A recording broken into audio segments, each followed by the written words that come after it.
Hello, everyone.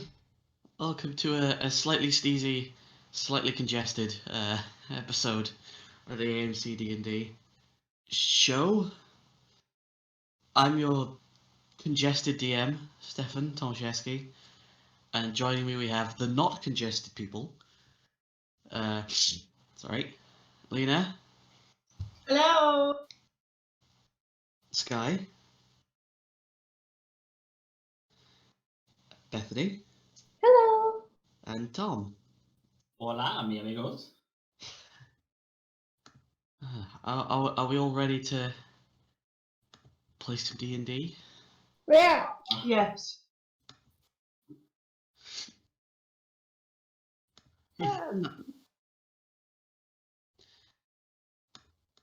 Sure, you can think of it like that, sure. In that case, then, we'll recap. So last time, the party had saved the small fishing outpost of Palebank Village from a terrible disease known as Frigid Woe. On their way back, they encountered a party of Tiamat cultists, burning down a vessel hailing from far-off Taldore. The cultists, while proving a challenge, were ultimately dispatched, and the party managed to rescue 7 souls and a little bit of treasure.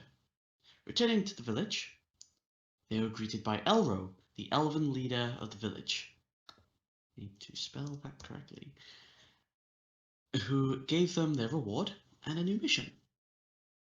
A noble family hailing from Uthadun, the city where dwarves and elves live in harmony, has asked the party for service, of which they will be informed when they arrive. Elro, seizing an opportunity, also asked the party to be caravan guards for the shipment of fish that the town was exporting the next morning. Now the party are headed on their way towards the city with a caravan of carts carrying carps and other varieties of fish, making the 6.5 days travel to their next quarry.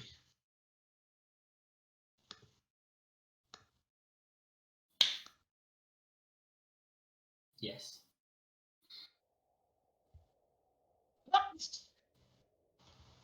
Sorry about that.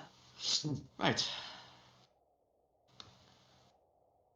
So, that's... I don't want that one. I want this map.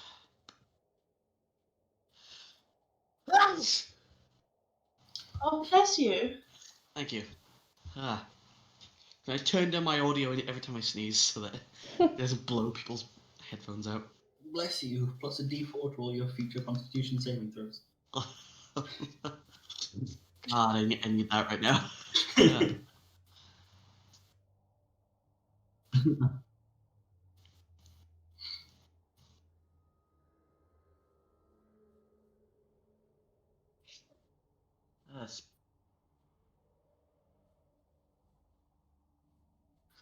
Actually, River, speaking of you, there was something that happened last time, wasn't there? You dropped to 0, didn't you? Do you mind rolling a quick Constitution saving throw for me? No. You were one off. Oh. One off. Okay, let's see. Yeah, roll a d20 for me. Get this out of the way.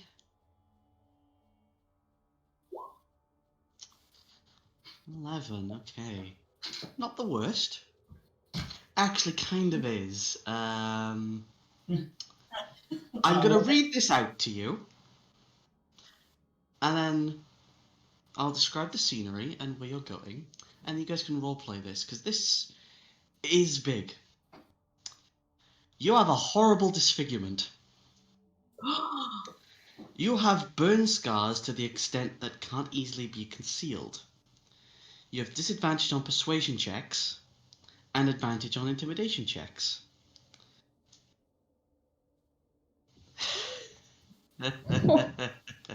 I'll just stick that on your character sheet for reference. No, because yeah, I mean it's horrible burn scars are really off-putting. Mm-hmm. I'll just copy-paste that in for you. Oh yeah, you could have... what's this, 4th degree burns? Ooh. Can I copy-paste this, please? No. Do that.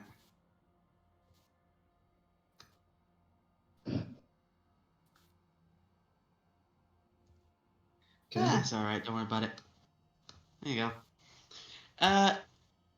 You do know that if you know, there are healing magics that could sort that out. You know? Nothing you know at the moment, but you know.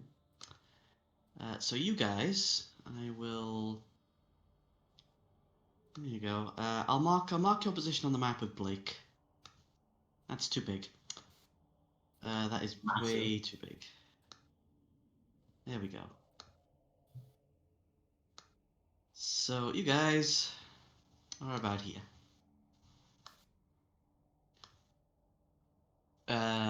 Over here, Uthadun is where you're headed.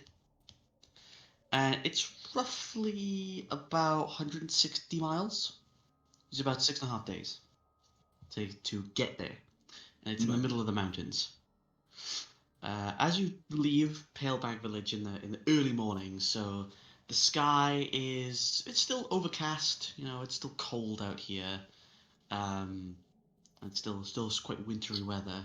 But you can see the blues of the sun reflecting off the sky, just starting to crest. And as you make your way with the caravan, and you the trotting the horses, the shaking of the crates in the caravans, I think Leroy, you'd be the only person Hello. who would not have seen this landscape before, as you came around, sorry, the other way. I came the sea way. Yeah, you came via the sea. So this would be the first time you've seen this, but everyone else, you came up here, obviously, to get to Palebank Village, or not, up to you. You see this. It's almost like an expansive desert. There's these crystal sands tundras. Sort of long, bumpy, mostly flat terrain of what appears to be a frozen desert of diamonds and like crystals that sort of glitter and reflect some of the light. And it is expansive.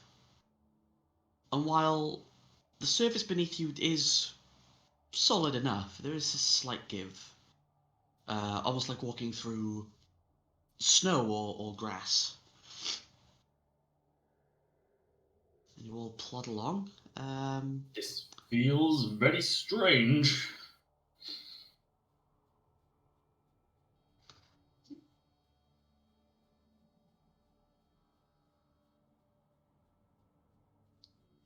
Give me a boat swaying on the waves any day, River.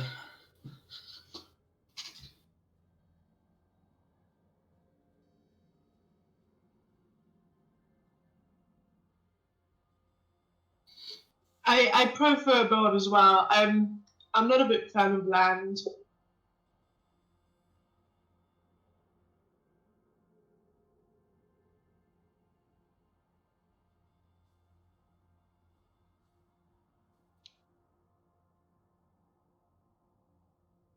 It does look beautiful. I gotta give you that. Leroy would be like, yeah, I'm gonna give you that. It does look rather beautiful. But as he's saying that, vision falls on Captain. And then quickly looks away.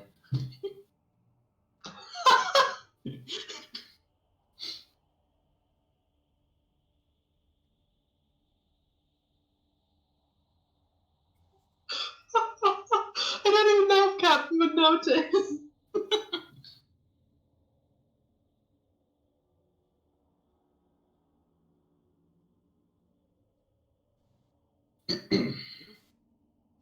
or not Captain would know this.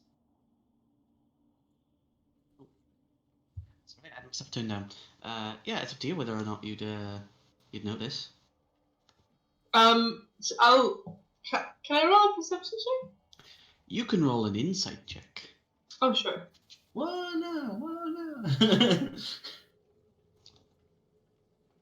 Is it against my Insight? Yeah. It's done now. Yeah, Leroy, make a deception check. Yeah, Captain. You don't notice him looking at you, but you definitely notice him turning away. I suppose I'll just be a little surprised then.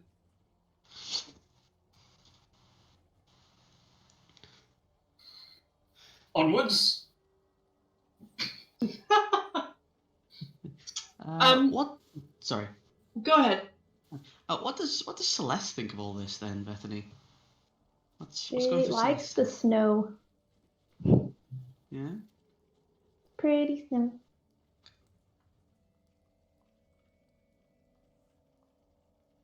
Yay! Do you want to build a snowman, River? Doesn't have to be a snowman. It's probably going to end up being more like a crystal man.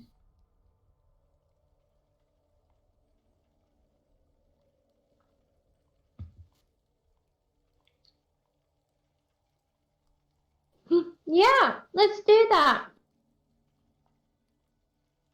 I pull out my wings and just like flop them in the snow. So you jump off the cart and you pop your wings out, these feathery, glowing wings, and you plop down. You start making a pretty accurate snow angel.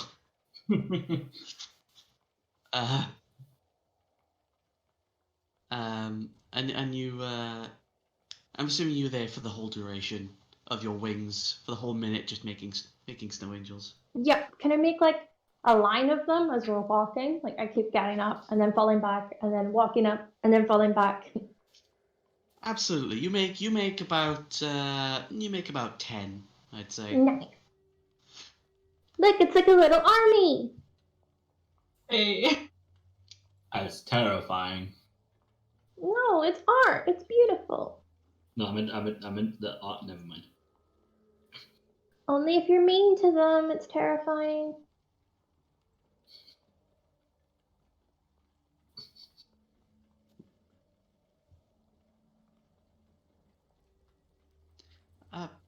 Onwards. Yeah, onwards. So you guys, as you sort of start making your way down, on the as you're riding by, even though it's an overcast day, it's still quite bright out. As the light sort of there's almost a reflection or glow coming off the floor. As the light around you sort of reflects, and it's a little hard to look at the floor sometimes. Especially you, Captain, with your sunlight sensitivity, it's slightly off-putting. Oh yeah, I assume the captain has like pulled her hat just in her face. It's just like napping because it's way too bright.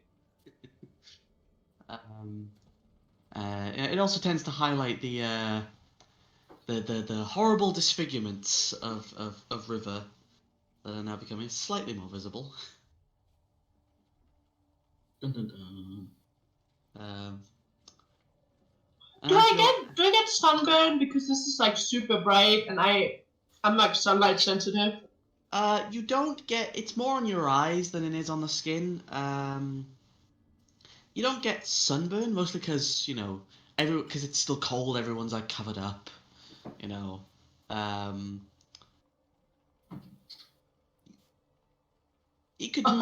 might still get a tan. I mean, like I'm gray anyway.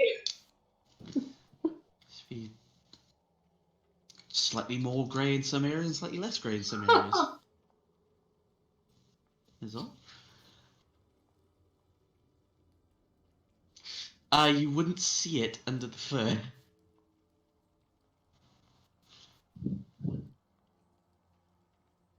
Yeah.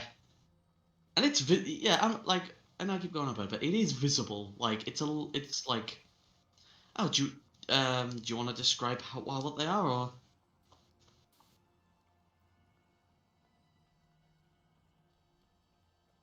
Oh yeah,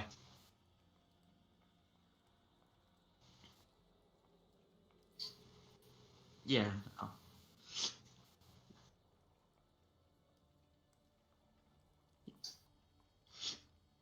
Is it on your arms?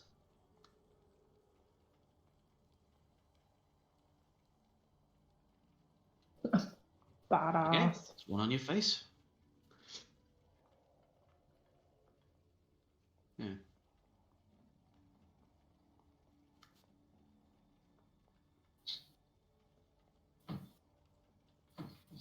Right. So yeah, as you guys ride through, a day passes. You guys set up camp for the night. Nothing really happens on the first day. It's more you accumulating to the travel and the weather and everything. As you get up again, bright and early on day two, they want to make headway with the delivery. You pass sort of a large open portion of the tundra. Sort of this bit's a bit more flat and open than other places. And as you're looking around, you all can see off to the side a portion of the snow and the crystals has melted away and fallen in, and you can see revealed is this gargantuan skeleton of some kind of long dead ancient creature.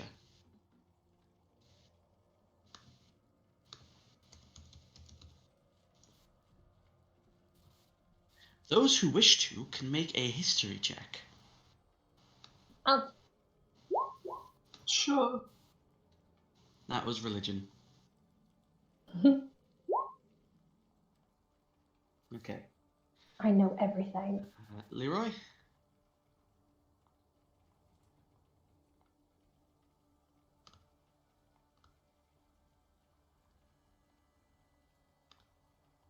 Did Leroy do his? No. Okay. Well that's fine.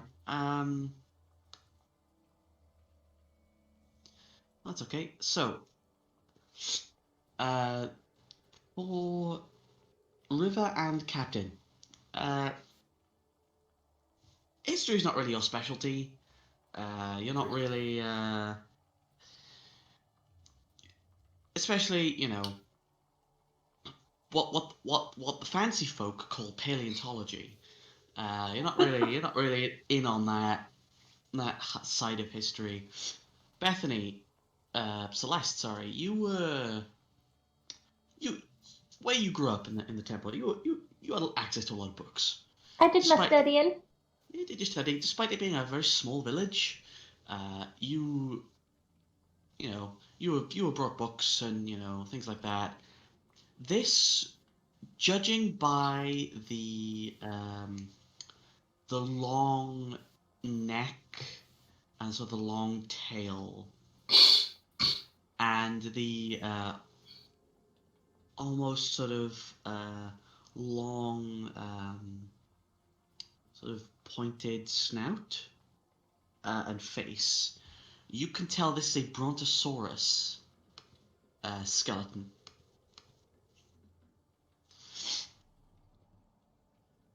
Cool.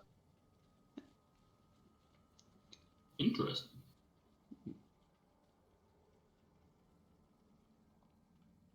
I do not share with the group. I wonder what creature this could be.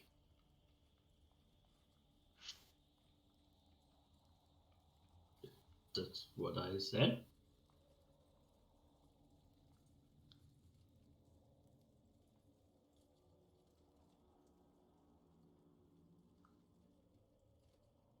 I wonder what creature this could have been. And then I'll just start muttering to myself. Crazy old man vibes right there.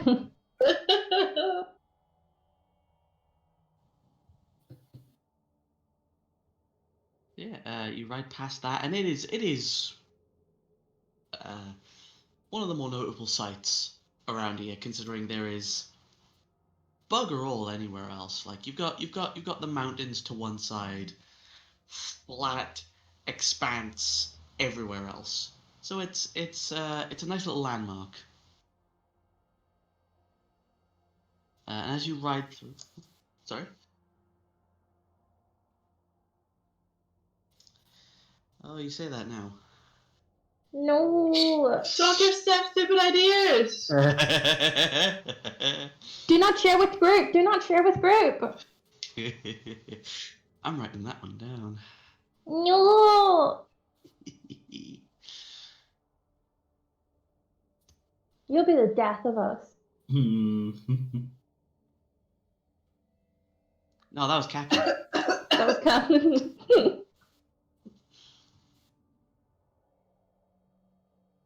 Right. So you carry on riding for another 2 days, which would get you. I'll look at my other.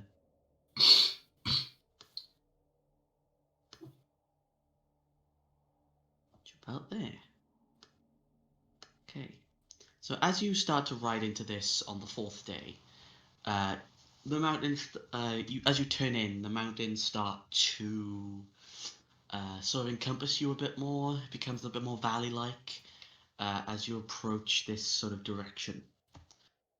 And you can see, as you pass by this way, the horses stop. Where did the horses stop? There we go. Okay. And as you sort of pass through this, it's still quite open, but you can now see more of the mountains on either side of you. As you pass through this section of the tundra, it's sort of about 3 o'clock at this point. You pass where the ice and the crystal seem to have formed this large crystalline hill structure, almost like a peak or a cliff, almost. Made of just pure like frozen ice and crystal. And you can see that so as the light passes through the crystals, it refracts into these slow dancing patterns that sort of flow across the structure. And you actually travel, the road where you're traveling goes near this formation. As you glance at this very marvelous looking structure, you see an injured dwarven woman all the way at the top. Right the way at the top. River, you would probably see this first. Captain and Celeste, you would see it next. You can see this dwarven woman. There's a slight trail of blood leading up to where she is, and it looks like she's clutching a leg. What do you do?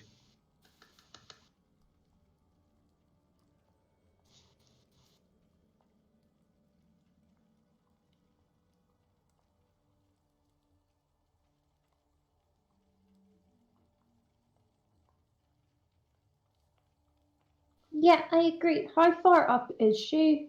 How up is it?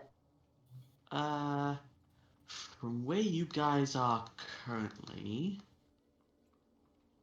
she's quite a ways away. Let's see. Maybe about 170, 180 feet from you. Oh, I can't fly that. Hey, you can. Can You I? dash. If you dash, I mean, you could take Was it? multiple rounds getting there. yeah. I'll do like a. You'll have to toss me.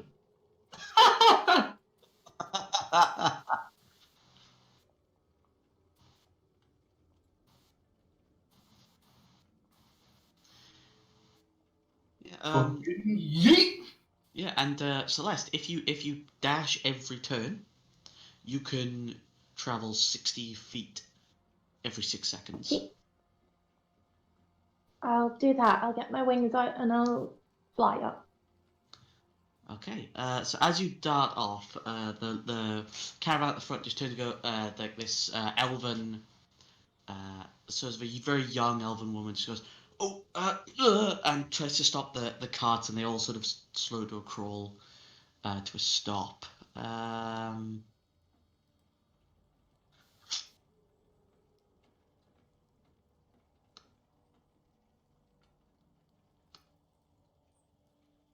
Okay. So as you all sort of disembark of your caravans, your carts, and you all dash up, is anyone else going up there with, or? Captain's gonna stay in the car because she can't fucking see anything. Okay. I'll. Did you say it was like a slope? Yeah, it's like it's like an incline. Yeah. Okay, I'll like stay kind of nearest the bottom. I'll like walk up a little bit, but I'll like just stay kind of near the caravan just in case it's an ambush. Okay. So you sort of stay there. Celeste and River, as you dart up, Celeste, you bring out your wings and you fly forward, and you get there in I don't know, about 12 seconds, about 15 seconds for the both of you. But did I win the race? More importantly. You can fly, so kind of, yeah. Yeah.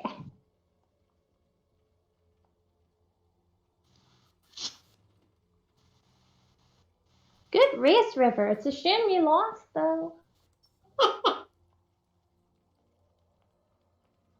I'd beat you any day. Well, that's just cheating.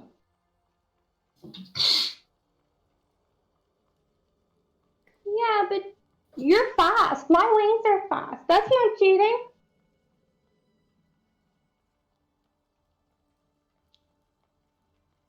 Oh, yeah. Where is she? As you turn, the dwarves are looking at you like, "Hey, could you stop, like, muttering on to yourselves for 5 fucking minutes and help me out here?" Yeah, what's happened? What's Oh, happened? hi.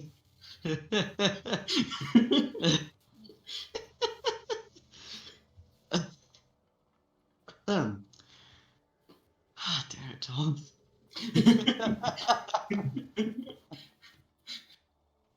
Okay.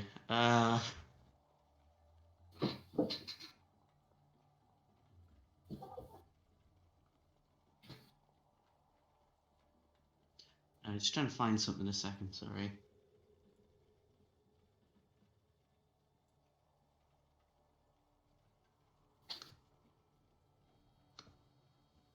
Huh. So you run up, and the dwarf sort of goes, "I've been out here for days." Will you fucking stop? Sorry, that was to my cat.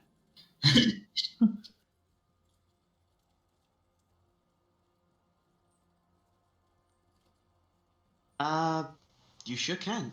Make me a medicine check. Oh, you sawed off their leg. Oh no! Boy, this is God. You've never seen anything like it. There's blood, but there's no injury. You can't find the injury. Well,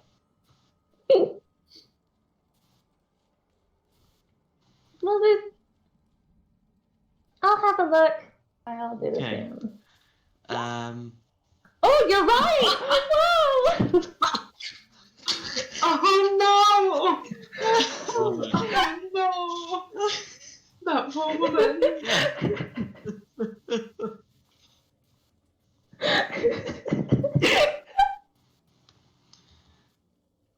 Oh my God, this is amazing.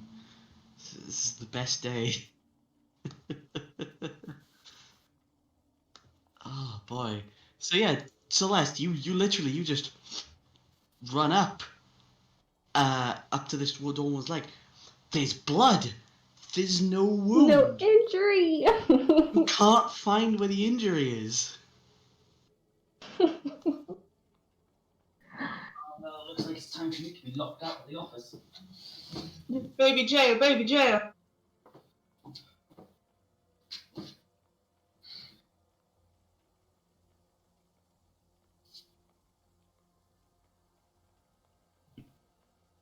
Yeah. As you say that, the dwarven Oh, goes, he's blind! I'm missing my fucking leg!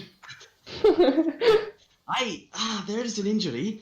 And then she pulls out a hand crossbow and points. She pulls out a light crossbow and points it at your face. Oh no, oh no, oh no. Okay.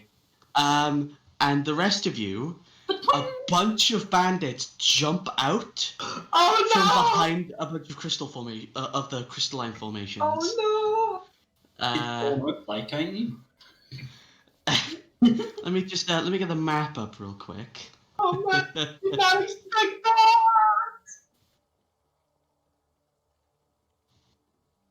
Uh, Hey, oh my god, if the blood is fresh, you can't have been there for days, but you know, I'm not there. So, I only walked to the like map. about 60 foot up the hill. Okay, well, Leroy, Oh, you put yourself where you were. Well, Put yourself where you were.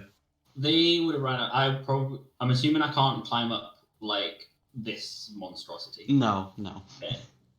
I mean, you No. could try, but No. I say I would have been like around the middle-ish of the caravan, so I probably would have walked up to about here just to keep an eye on them. yeah. So you see all these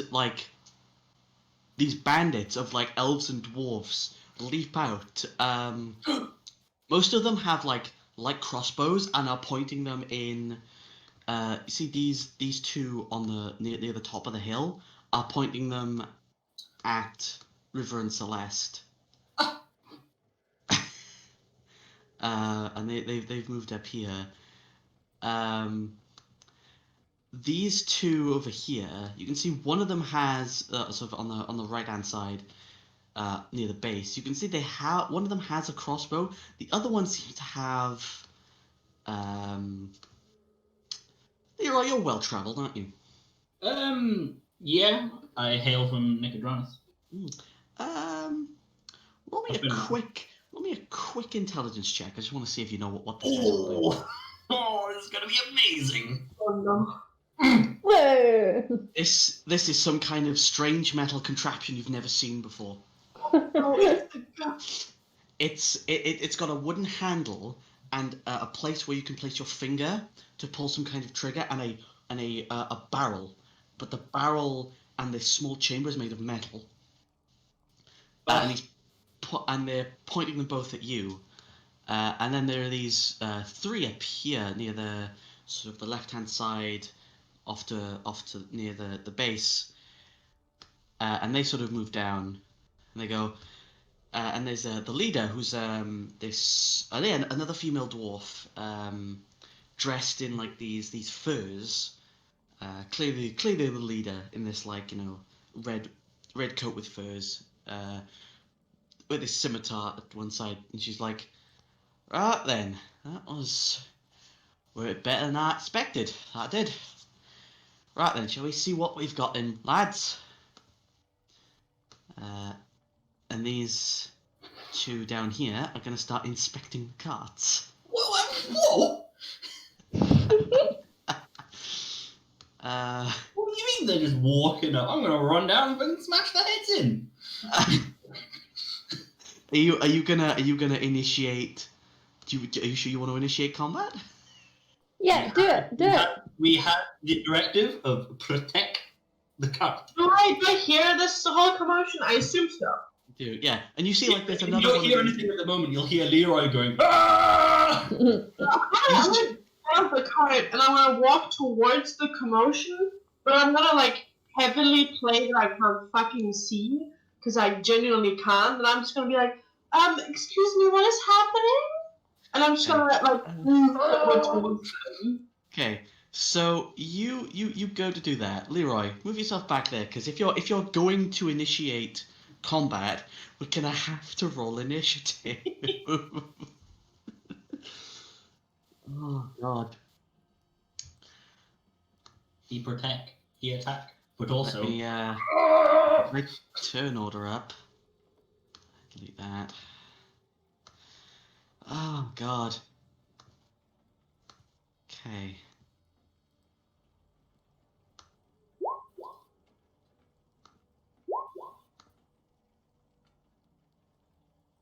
You can't fucking see this, just generally Ooh. so it double clicked. Don't worry about it. Okay, now I need to roll for all of these bandits. I'll roll for Blake. But he will just defend himself on his turn.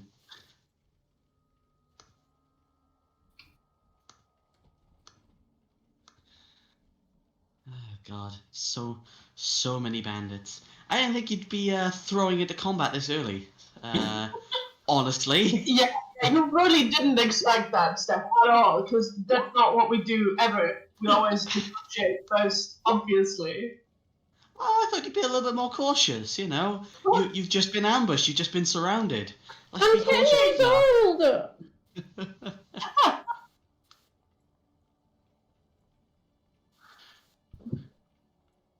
So, I Hey. have to ask, was there really no injury at all?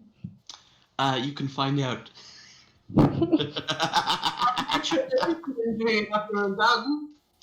I'm really glad you got those nat ones, because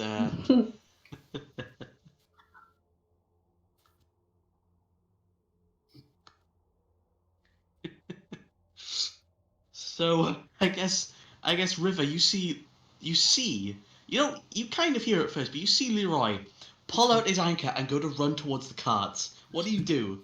You are currently surrounded. One of these bandits has I believe it's a light crossbow. Yeah, pointed at you and Celeste, and behind you down the hill are two more pointed at you.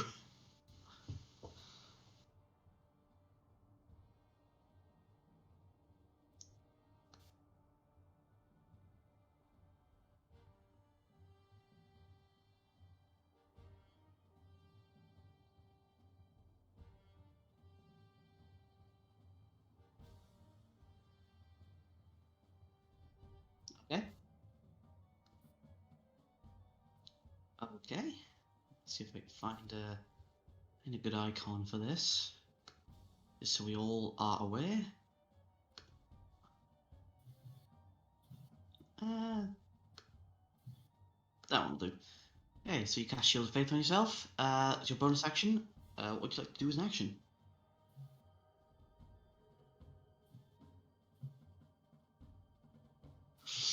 Okay. So this one needs to make a wisdom save.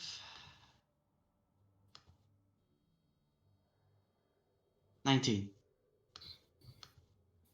Okay.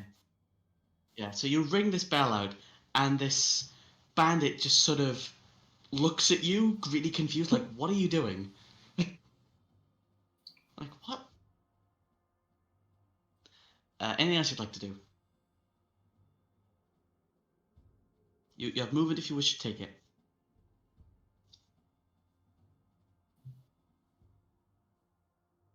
Okay, move yourself 30 feet down.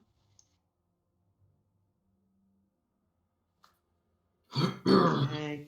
Attack of opportunity. Get I mean, if she's prone, she has disadvantage. She's is it? I mean, Let me have a look. Let me have a look at that. Prone. Each has disadvantage on attack rolls. Yep. All right then. I mean, she was on one knee. Nah, let it slide. 18. I thought she was like proper, like I have fallen and I cannot get back Nah, up. she was sat up. She was sat up. But Oh, okay. I'll let her be prone this once. That's definitely not going to hit because you rolled a 5. Never mind. Okay,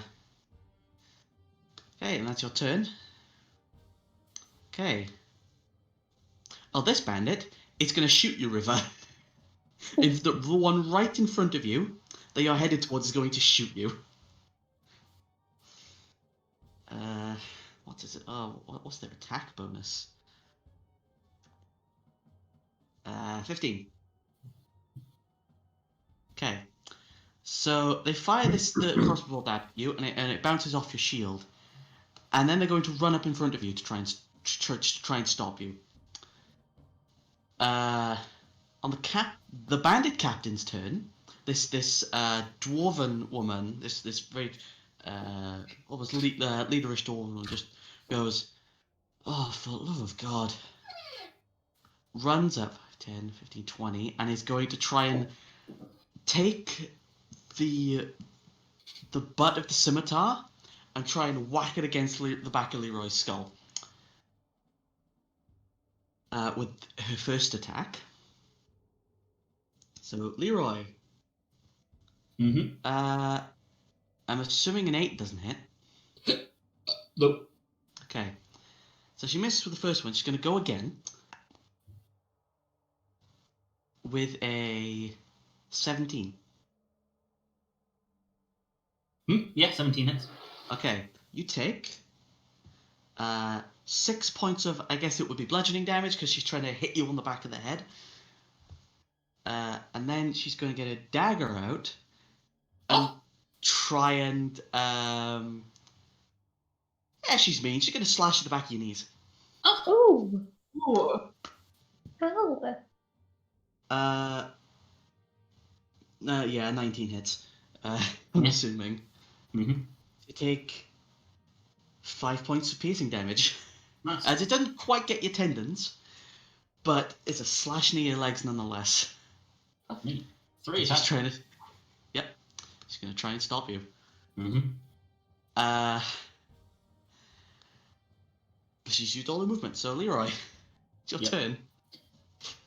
One would like to rage. Okay. Should begin Um, raging. Raging. The person behind me is a dwarf? Question mark? Yep. Red for raging. I will turn around and, in Dwarvish, say, "Oh, you shouldn't have done that. I'm gonna bash your fucking head in, mate." And then swing the anchor at her. Okay, go to swing the anchor. Recklessly. Oh. Sure. 17 will hit. Bam! Okay. 10 actually, because I didn't put rage on. Oh, that's alright. Okay, so you bring the anchor round and you clock her right in the chest as she stumbles back a bit. And replying in Dwarven, she goes, "Look, mate, this is going to be a lot easier if you just fucking stop." Urgh. Okay. Anything else you'd like to do? That'll be my turn for now. Okay. So, which bandit is this? There's so many of them. Okay. What's this one? I have no idea. I need to check. This one. Ah, yes, it is that one. Okay. Can you see when I highlight the whose turn it is? No, but I can highlight it. Oh, okay. Okay. Okay. Okay, good. Everyone can do that. That's fantastic. That's good to know.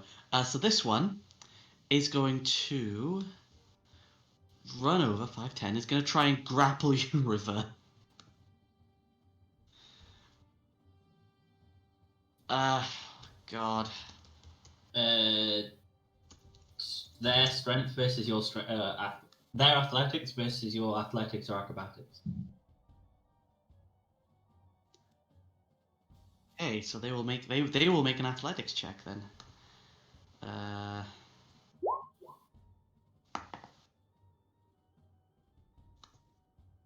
Yeah, no, you he goes to try and grab you, and you just slip out from under him. That's his turn.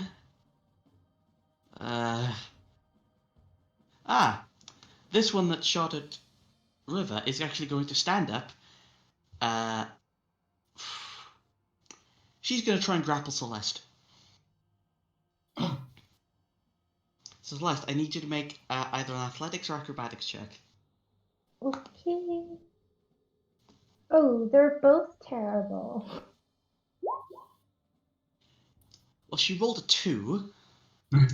Oh, thank goodness. Yeah, I'm starting to think this dice doesn't like me. So, dice jail. Oh dear, what a shame. I'm No, rolling I think you should keep it out. I think you should Nah. keep that dice out. No, I'm going to roll digital dice now. Yeah. Well, if I get bad rolls, it's roll 20's fault then. Right. Okay. So that's her turn. Craigie, which bandit is this? Oh, it's the one near the carts. Okay. So this one is actually going to run up to the cart and start rummaging around in it. So he's going to make an investigation check, which is intelligence. Oh. He's having a lot of trouble, Leroy. You can see that. You can see he's having a lot of trouble. Yeah. He can't tell which fish is which fish. No, he's having trouble like figuring out how to open the boxes. Like he can't figure it out. This it's like this wood elf. He's like, what? How does this work? What? Celeste, it's your turn. Okay. You still have your wings out, so you have a flight speed. Oh, I do. I don't want to fight this lady, so I'm gonna tell her we don't need to fight. Just run away, and I don't have to hurt you. Make me a persuasion check with disadvantage. Oh.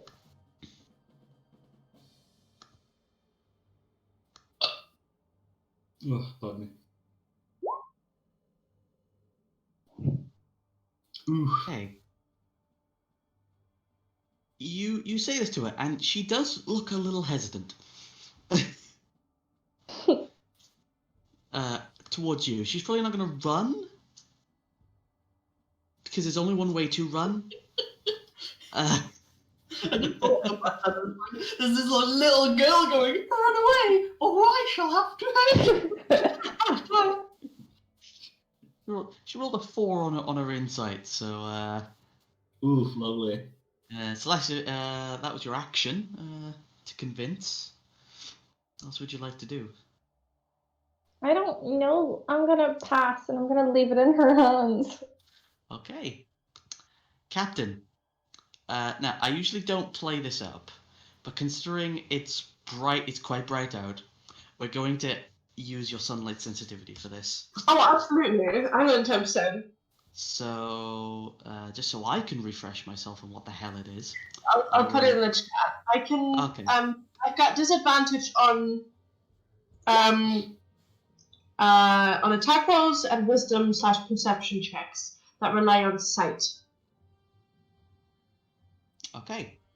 So you can barely make out that there are two figures here, right directly in front of you, over this sort of like a shard of crystal that you'd have to sort of climb over. Yeah, I think I'll use my movement to, because I don't know what's going on. I have no idea. I'm so confused. It's so bright. So I'm just gonna walk 5, 10, 15, Okay. 20. Can you just give me an athletics or acrobatics check to climb over this tiny bit of the formation? Boy. Oh boy. Dexterity. I'll say athletics because it's climbing. That's good. I've got his +1.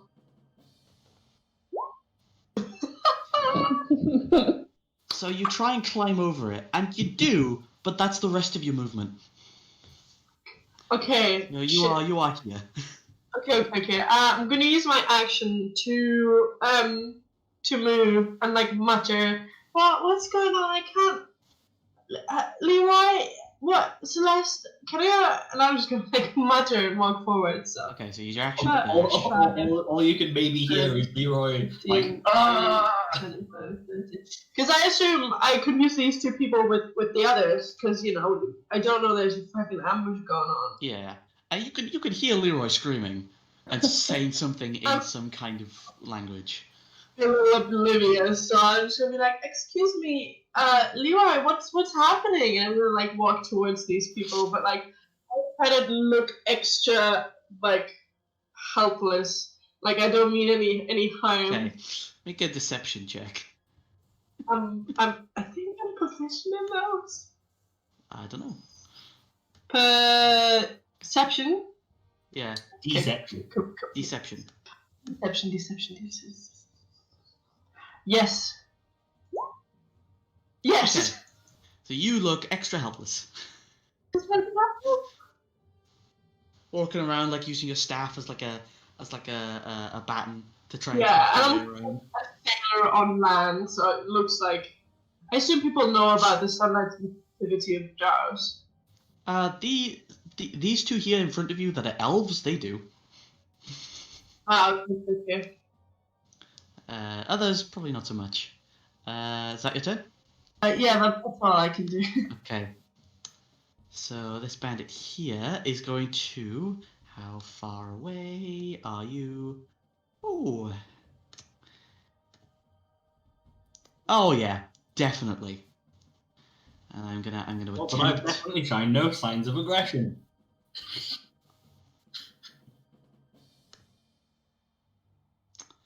That is a 6. 6 will miss. Okay. And they're just gonna duck down by here. I'll be right back. I'm gonna go get some more dice because the dice I'm rolling here are garbage. The digital dice don't like me either, so I'll be right back. I'm gonna get some more Yes, dice. have a nice time.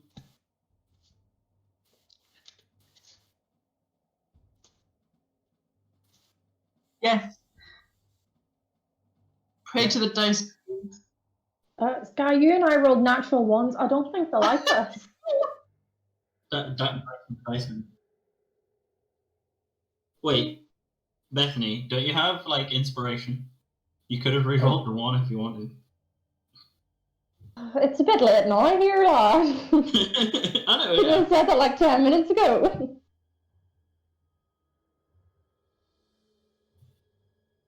You have 1 inspiration. Don't you as well? I do, yeah.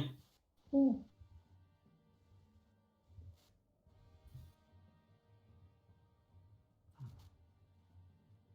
All right. I wonder what I'm going to do. Is it going to be A, hit something, or B, hit something? Ooh. I think recklessly. Leroy. Why the fuck are you zooming so much? Calm the fuck down. I just can hear my cat outside, like, running up and down the stairs. About, like, 12 times in the last minute. That sounds about right. Leroy, I just realized something. You attacked recklessly, didn't you? Yeah, I did. Okay, so they're gonna roll again. Nothing happened. Okay, that's fair. No, you don't. Use whatever dice you want. Kill me. It's fine. 15. Ah, 15 is well. Okay.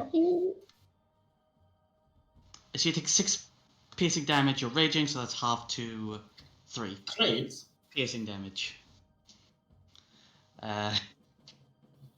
As this crossbow bolt sort of nicks across sort of one of your arms, and this guy's like ducking behind this, like some of these crystals, like pointing this crossbow at you. Mm-hmm. That's their turn.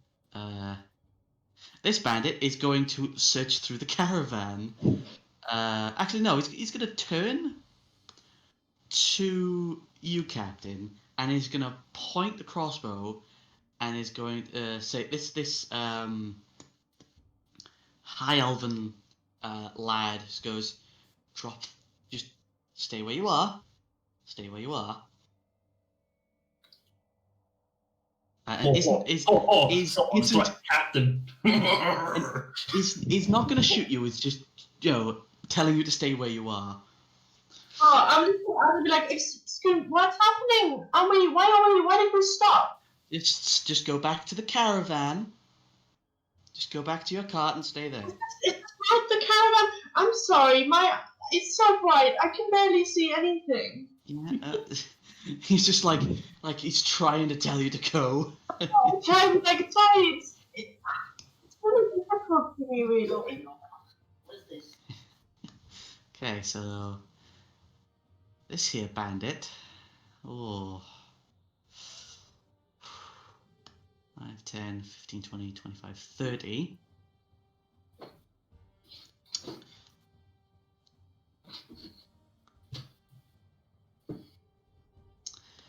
Is going to turn up, seeing the cat person trying to run down.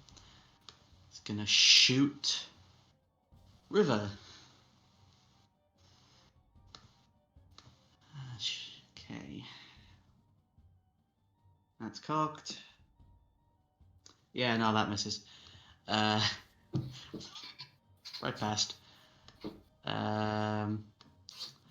This bandit here, the one with the strange metallic contraption, Leroy, is going to move 5, 10, 15 feet over here, point and shoot.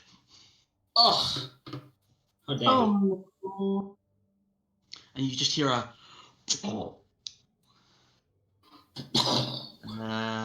Okay. And you attacked recklessly, so it's Nope. still advantage. Yeah, I did. That is a definite hit, because I rolled a 19. So Leroy, you take 1 point of piercing damage. That's already halved from 3. As this metal contraption just whizzes past you, and sort of just clips like your hip. And you can see this guy is like opened up the chamber, and is now loading another bullet. Oh, and it's the other one, and the other one's going to do the same thing. Maybe I should attack recklessly. That's a 10. No, 10 does not hit. No. So they will, they'll miss and just start reloading again. That one on the right. Top of the round is River.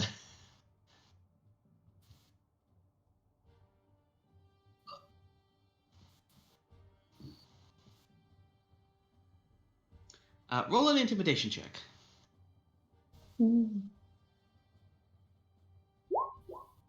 It's... Okay. 14. Okay. So one of them looks a little put off by like your slightly burned, scarred appearance, as like, no. And the other one, there's one dwarf's just like, oh, I don't know, and this other elf, like this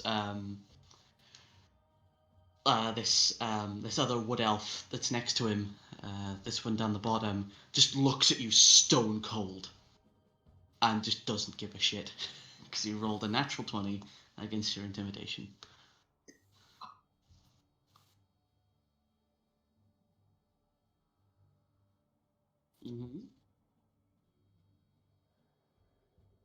Okay, that's going to be 2 opportunity attacks against you. So the first one is going to... The dwarven lad is going to try and scimitar you.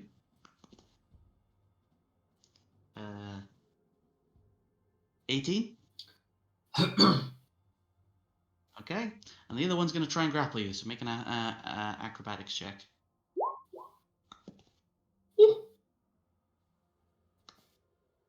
Fair enough. Okay.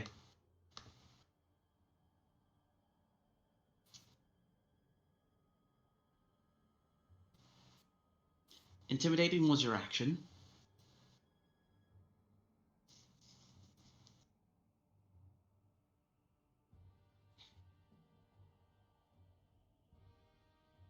That's how you're doing.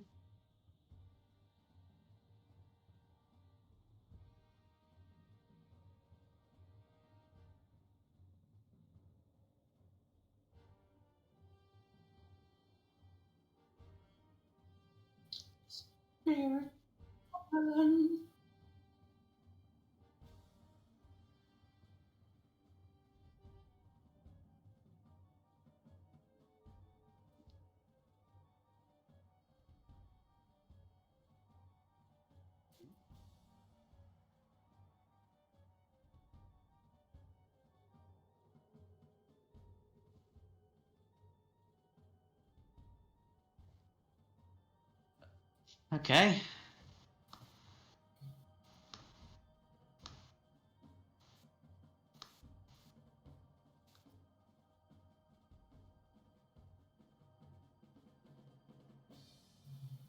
There you go. There's your stick on fire.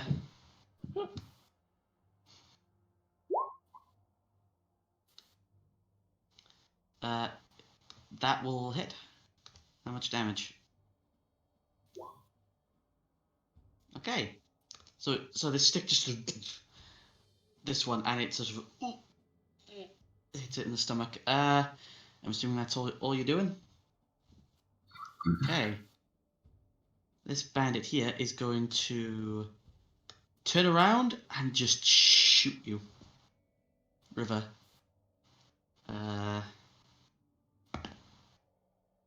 With a 10. Okay. And it's going to just sort of go here. The bandit captain is going to move around. 15 is going to slide around Leroy. How dare you. And is going to...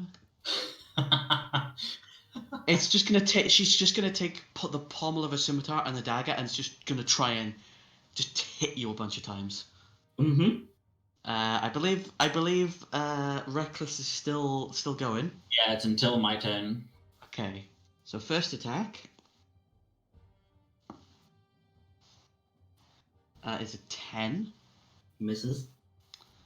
Second attack is a 24. That hits. That's cocked. Okay, that's 3 points of bludgeoning damage. It would be. That's already halved. Yeah. Oh, shit! Drop my dice.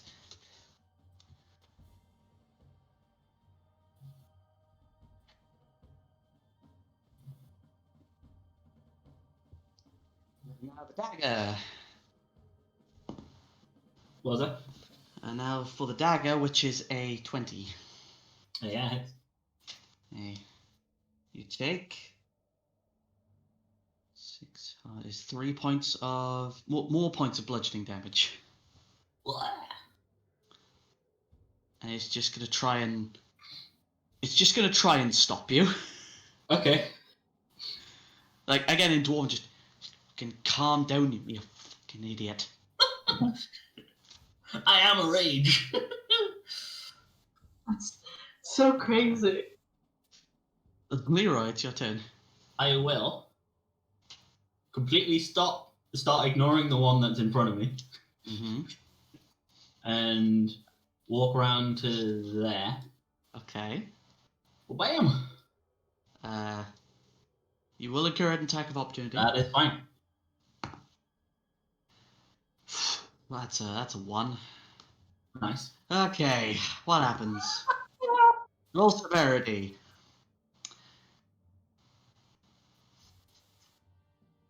That one makes no sense because she was going to hit you with a scimitar.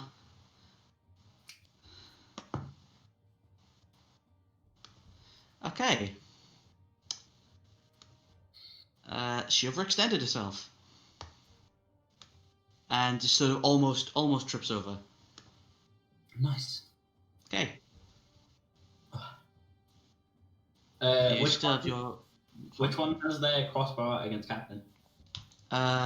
This one, the one on the left. The one on the left. Then I will point at him and be like, "Get over here!" and use my spectral anchor to yank him towards me. Okay, strength save. Yeah. 17. Yeah, it passes. Okay, so you whip out this anchor, and it wraps around him. You try and pull him, but this for a high elf is quite. He's got himself quite planted here. Boy. Is that your bonus action? Is that your bonus action?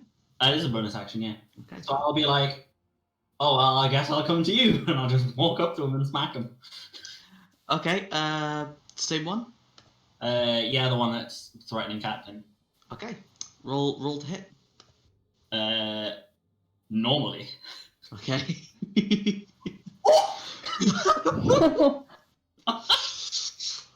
Ah, Jesus Christ. That's what you get for threatening Captain. Oh God. Oh. Okay. So, hang on. Is that? Have you got? You haven't got perfect crits on. Okay, so that's. I don't. So we're gonna take that crit damage as 15 Mm-hmm. plus 5 20. plus the 2. Mm-hmm. 22. You dealt double his health. You just this man, he's trying to be nice to this was like, look, just go back in the Leroy just comes barreling over his anchor and literally just crushes him into the ground. Look at the other one, I'll just look at the other one and just be like, "Argh." Does the other one notice? Because he's quite dim. He's quite different. Okay, he does notice, and he's just like, oh, just trying to get this box open. Oh, I kind of feel bad for him now. I don't. Oh, okay, you keep smashing then. Oh my God. Okay, is that your turn? Yeah, I've done everything. Okay. Be gone. Okay, this other I'll bandit. be like, Captain, it's an ambush! Oh, it's an ambush! Yeah. Okay, this one next to the one on the hill is gonna fire non-lethally at Celeste. I'm assuming a 19 hits Celeste. Yeah. That's the damage on this. Okay. You take 8 points of piercing damage Ow. as it sort of nicks you on the arm, across the arm, and then he's just gonna move 5, 10 feet closer. The one behind you is weighing up decisions.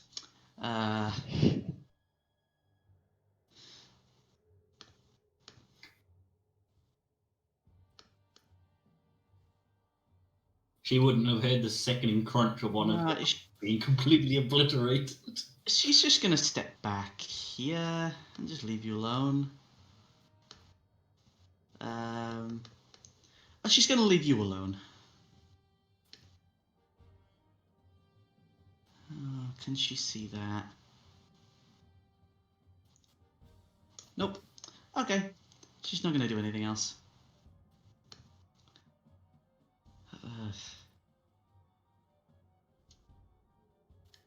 Yeah, the one struggling with the crate.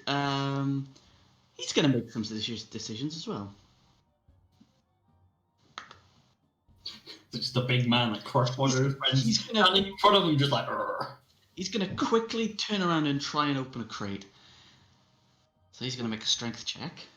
Of It's kinda like- 13. To be fair, No, I'm man like, was fine. completely ignoring me. Yeah. No, you can see he's really trying to force this crate open, and he just can't get it open. God bless him. That's his turn. Celeste. Hang on.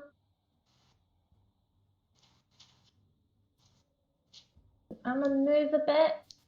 Oh, that's not how I move. Not. I'm gonna move here. Oh, maybe actually. No, I'm gonna move in front. And I'm gonna try the same trick again and be like, look, I don't want to fight. Okay, make a persuasion check. Two very differing opinions in this battle. I don't want to fight. And,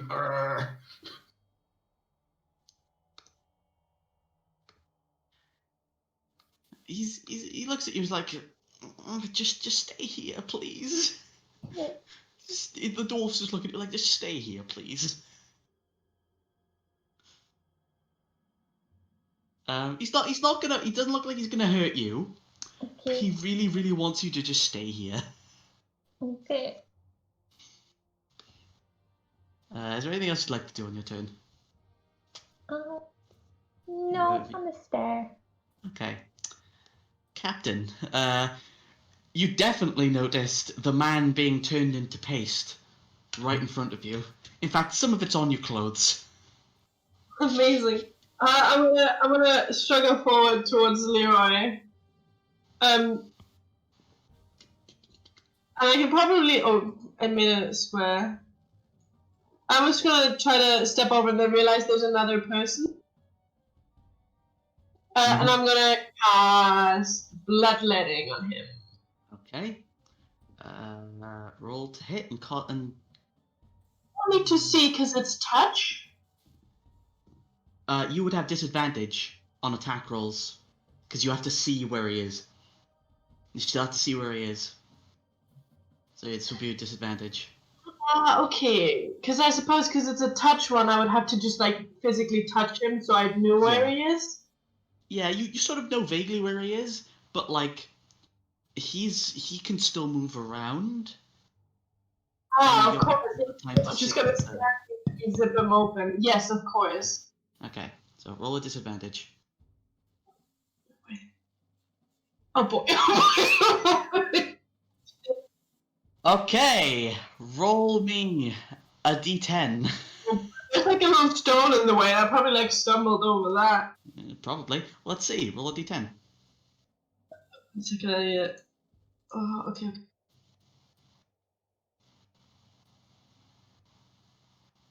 Oh. God. Oh no. Oh. Okay. So, you go to try and hit him, and you stumble, and your hand hits your leg and rakes across as if the spell was cast on you. Oh no. So roll damage of bloodletting. Oh no. Okay, You take 2 necrotic damage as you rake across your own leg and you start bleeding. I'm like sit in the snow and like start crying. It's like I can't see, my leg hurts. Oh, sorry. I hate it. No, don't worry, it's hilarious. I didn't think the first time we actually use it, it's gonna be so bad. It literally couldn't have been worse. Okay, is that all you'd like to do? Yeah, she's just gonna sit there and be like, I can't see, I hate the sun. And she's just gonna like move her arms up like she can't, she's so helpless. Can I like make myself like be a real big crybaby so the dude doesn't attack me? Make it. Oh yeah. Oh, that would have been bad.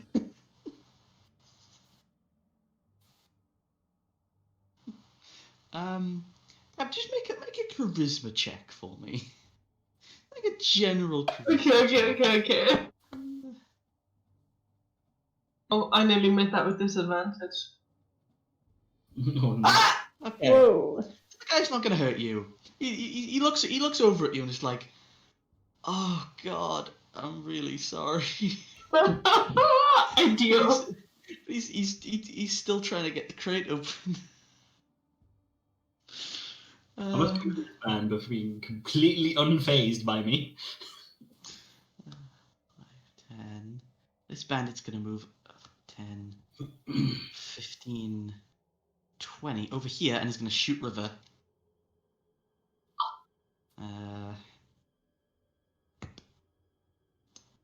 That is a 22. Okay. What's the okay. D8. That's 5 points of piercing damage. And I need to make a Constitution saving throw. Yeah, your Shield of Faith drops. Oh no. So it strikes through and it breaks your ward. And he's just gonna... How far do you move? 5, 10, 15, 20, 25, 30. He's gonna try and hunker down in some cover there.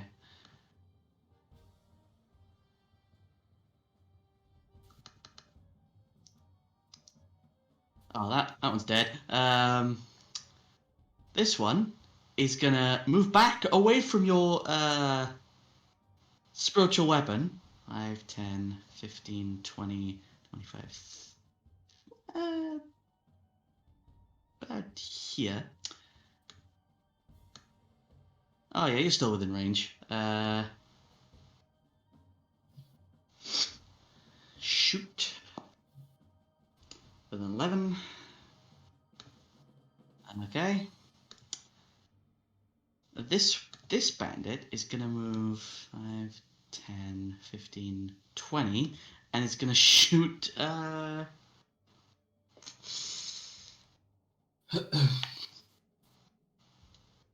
Leroy. Mm-hmm. I did it normally. Yeah, no, it's still 21. Rude. That's cocked. Oh. That's 9 halved is 4 piercing damage. Ooh. This next one is going to follow his friend. 5, 10, 15, 20, 25, 30 over here, and it's going to shoot River.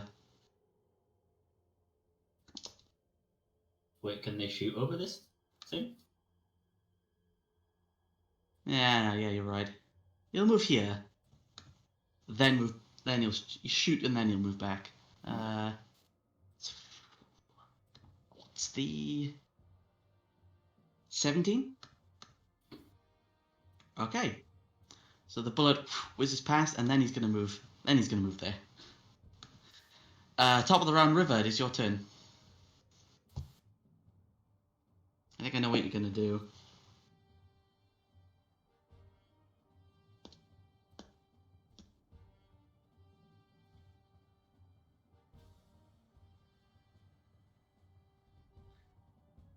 I'll go. What's happening?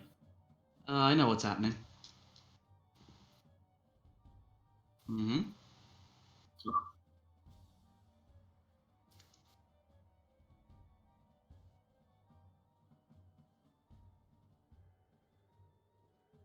Okay, let's do the bandits first.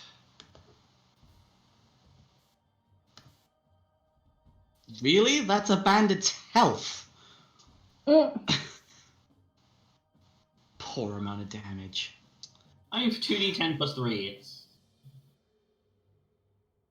about What is right. that radius? That's really crazy. That's huge. Okay, so Rather large. bandit up here. Fails. Bandit with a gun. Succeeds. For that. Oh, and this bandit down here.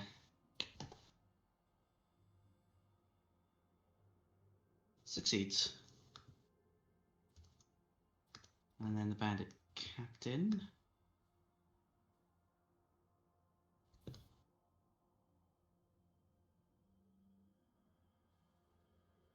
Fails. Yeah, so you explode with light out. That was your action. What else would you like to do? Okay. To bring up the ward again. And that's your turn. Okay.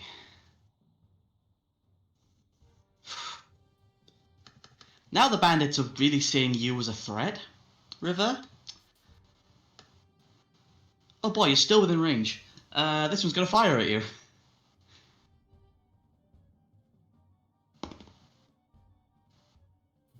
$20, exactly.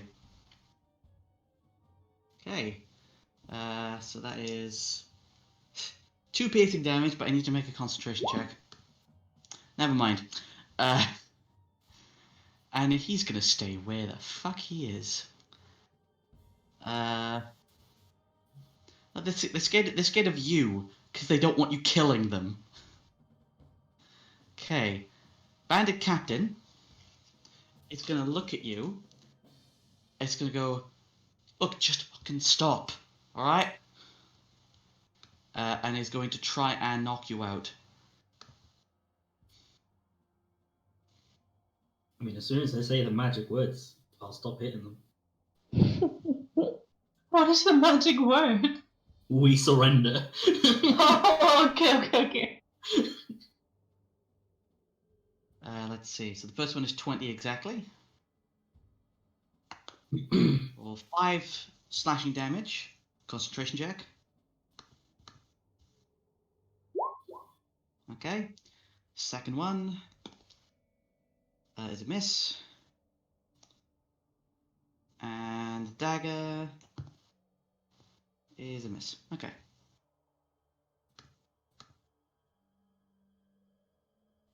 Yeah, but the dwarf's going to stand in front of you and just try and stop you.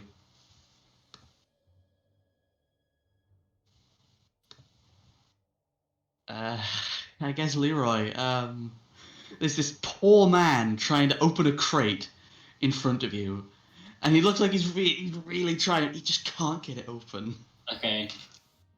I'll like do the whole "I'm watching you" thing, like with my fingers, and then I will turn around and try and yank the bandit captain away from Riddler. Strength save. Yeah, strength save. 18. Yeah, that's fine. Yeah, you try and hook this woman and try and pull her towards you, but this woman is planted on her feet.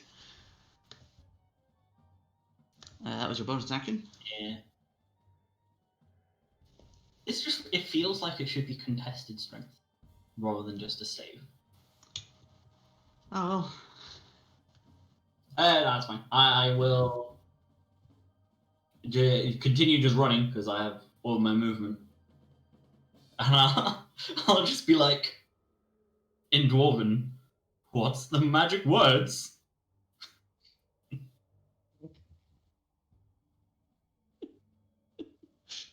No response! Anchor time! She's a little preoccupied at the moment to answer.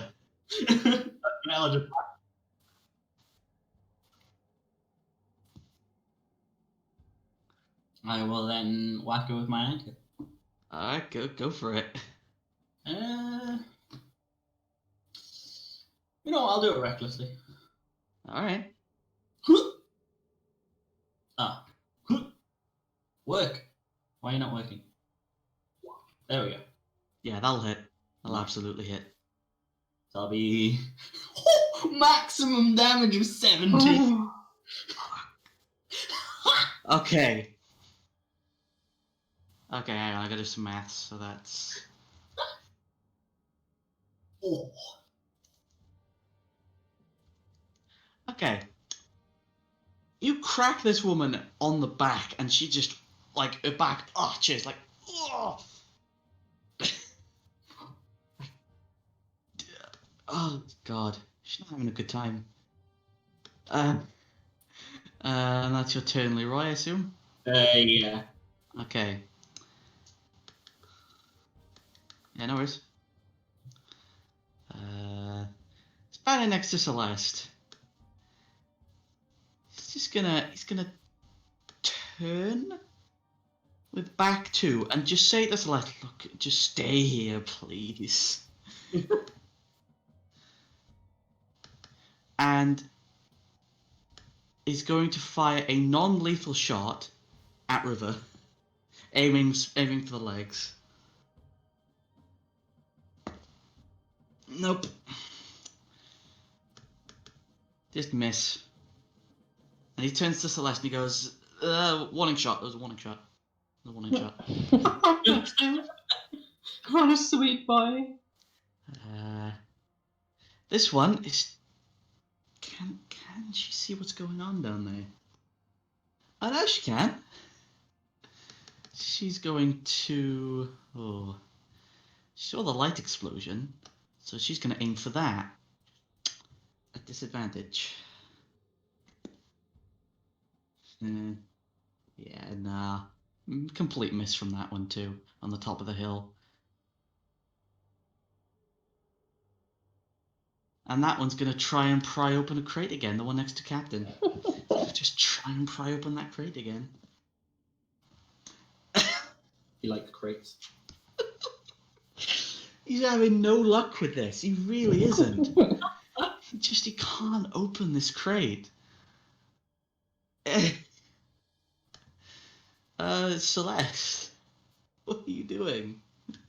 I'm gonna ask this guy. I'm like, can I squeeze past, please? Excuse me, excuse Oh, yeah, just wait. No, wait. Well, please stay here. Please stay here. me, excuse me, excuse me. Are you gonna try and? Uh, Are you gonna try and? Okay, you're not out of melee range, so okay. All right. What are you doing, Celeste? You've moved there. Is your Oh, phone over? I'm gonna ask the other guy and be like, excuse me, hi, could you not shoot at my friend? Thank you very much, please. Make a persuasion check this time with disadvantage because this is the stone cold wood elf. No. Come on, cuteness. Come on, cuteness. He just looks at you and he just goes, thinks about it. I mean, it's better than nothing. That was action. You still have lots and lots of movement left and bonus action if you wish.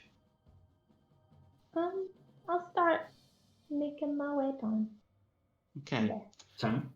You're going to incur an opportunity attack from the one above you. So I need you to make either an athletics or acrobatics check as he tries to grapple you to keep you where you are. Oh no. Oh no. I'm going to take that first one, but it's still not enough. So I'm going to move back to where you were as you are grappled by this dwarf who's just like, nope, and just grabs the back of your dress to try to hold you where you are. Let me go. Let me go. Let me go. Please, please, let me go. Let me go. Like, nope, no. You don't want to go down there. I don't like it. Let me go. He's trying to keep you here. Bonus action, anything or nah? Can I try and wriggle out of it? That would be an action, unfortunately. I believe. Then, no. Yeah. Dude.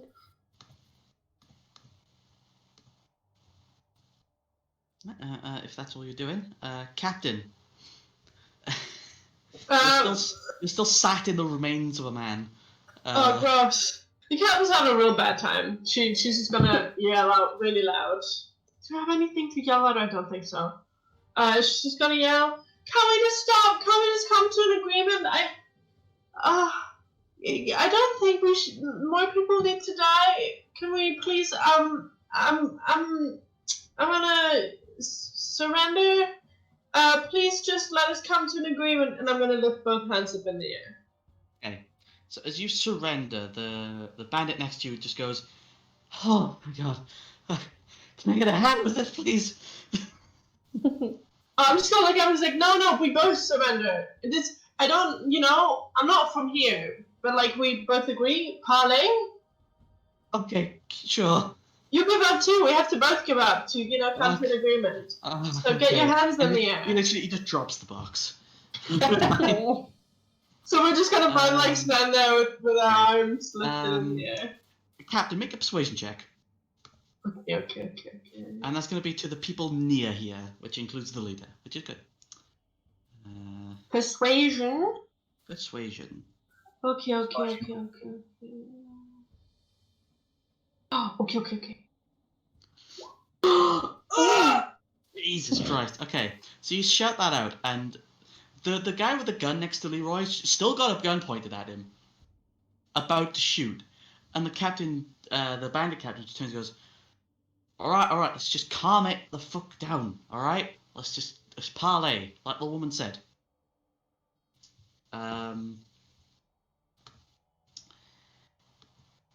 Are any of you going to stop? Can we hear it? The people on the cliff where we are. I suppose I'm trying to shout very loudly. It's all. Sorry. Go ahead. Okay, Celeste, you can hear Captain shouting something, but you're not sure. And the rest of them don't really hear it.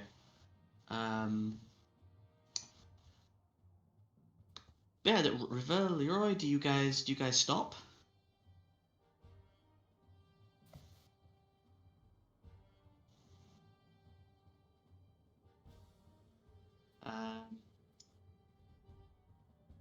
Okay. Leroy, what are you doing? The captain wants us to come to an arrangement. So I probably shouldn't murder. So I'll just punch her in the back of the head to try and knock her out. No! No! How are we gonna negotiate? She's unconscious. Okay, make an unarmed strike. I'll do it normally. Oh, 10.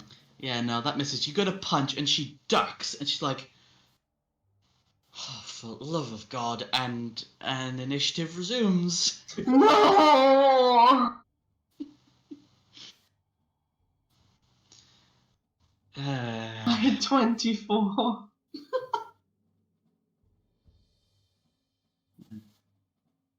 And I'm sorry, who hasn't killed anyone this round? Hello. Hello. True. Yeah, I haven't killed anyone this round, guys. Come on. okay,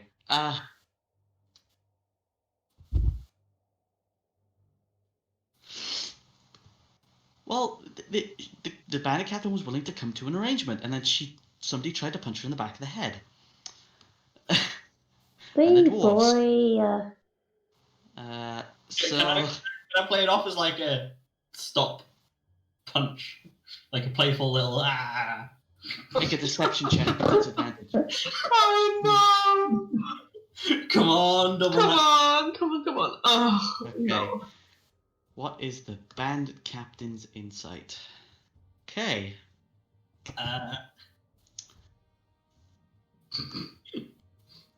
She turns, and you play it off as like a, ha, only joking, and she just goes, and just sighs. Goes, all right, weapons down, everyone. And she sheathes her weapons. My God, Leroy! You're so lucky, boy. You're lucky. And she sort of waves to the rest of them to like motions like a down motion, and everyone puts their weapons away. My spirit ego will come back into me, and I will stow my anchor away.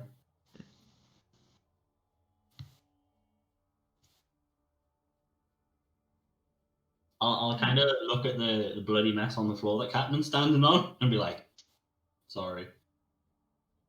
I wanna crawl up to the rest of the people, but like extra slow and like I'm fucking As soon stupid. as the Captain's struggling, I'll run down and like put arm around her waist and like help her up. And like act like a guide. You do that, and the bandit captain goes, right. I don't think any one of us wants anyone else to die. You just killed 2 of my good men. You, cat lady, you're a fucking menace. We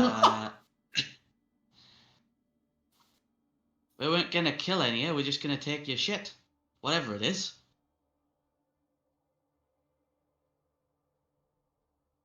Oh, it's fish. Yeah, just for... Wait, what? She turns to you like, what? Just in complete shock. We we were hired to protect this caravan of fish delivery to Uthadurn. And she turns to, like, she walks next to this one with the gun. She's like, did you know about this? No, I didn't know about this. What? Excuse me one moment while I confer. And she takes all of her bandits to one side, all the remaining bandits to one side. See, they're all gonna come down and confer for a couple seconds. Celeste, you're gonna come down as well. Yeah. So funny.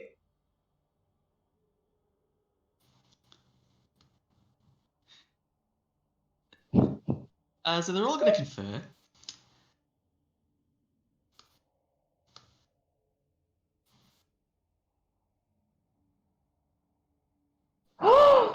What? What?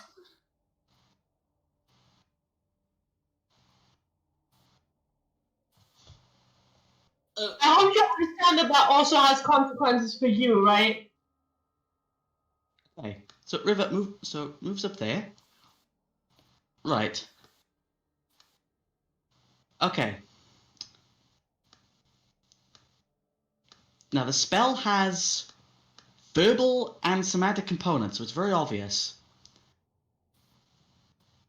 I'm assuming Leroy and Captain and Celeste as well, you'd be down the bottom of the hill at this point as well. Yeah, I'm like kind of like holding Captain, just maneuvering her around the snow because she can't see properly. So I want everyone in the party to roll initiative. If River goes first, Burning Hands goes off. Because you've seen her cast this spell before and you know what it is. Oh no. Why does my initiative not like to work? Click. There we go. Why is it so low? No, River does actually go first. Okay. 1 second, let me just do a thing.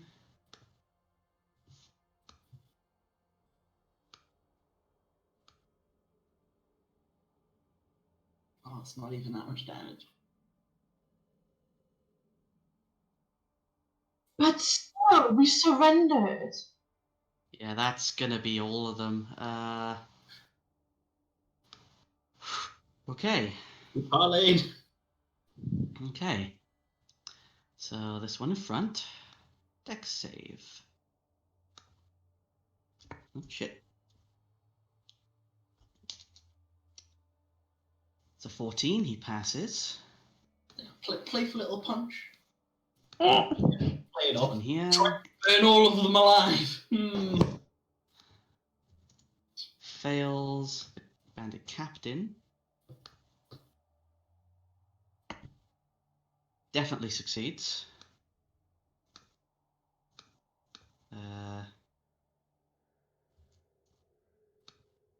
And these guys now. So that's a fail.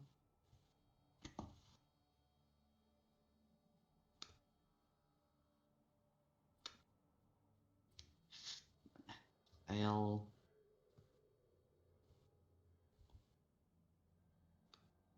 Success.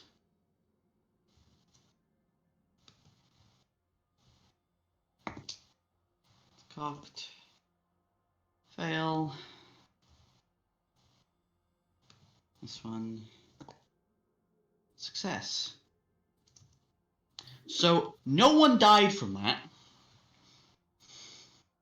Surprisingly enough. No one died. But River, as you shoot out this burning hands and a bunch of people duck, a bunch of people get caught in it, the bandit captain stands up and goes, right, fire! And they're all going to fire at you. At the end of this initiative round. So, Captain, you see this happen. What do you do? Stand up, and I'm going to scream, "This is the last time, you honorless bastard!" And I'm going to cast Magic Missile at 2nd level. Okay. Who? Third time. At River, I'm assuming? Yes. Okay. So roll 4 darts for me. So that is And 6, 9, 12 points of damage, River. As these bolts of pulsing magical energy barrage into you from Captain.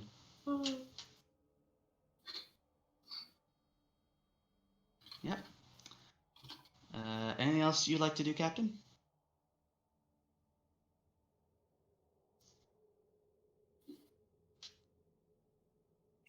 no, that's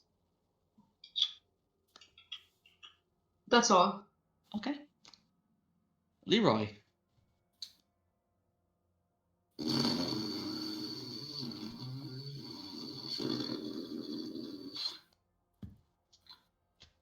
I will run up to behind River. Use bonus action to go into a rage. Mm-hmm.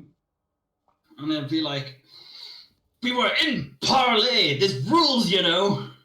And I will try and grapple her. Okay. So, Leroy, make an athletics check with advantage. River, make an acrobatics check.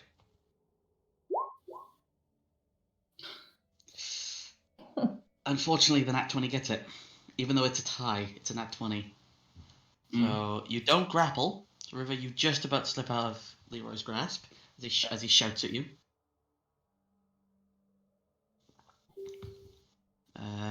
That's all you can do, Leroy, I assume? Yeah. Celeste, it's your turn.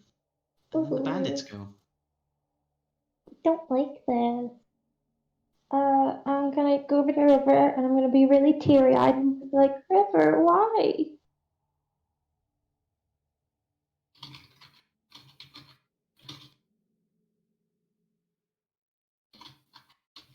Is that all you're doing? And go to the group of the bandits and try and talk them out of it. Be like, oh, what do I even say? Just like, please don't fight. It was a mistake. It was an accident. Make a persuasion check with disadvantage, and this is going to be a high DC. Oh, Alright, I'll lower it a bit. I rolled. Yeah, not enough. You try to, but as soon as you get up there and start speaking, it's a little too late. You have a bonus action if you'd like to spend it to do something. No, I'm good. Okay. All the bandits go. So, we'll do all the crossbow ones first.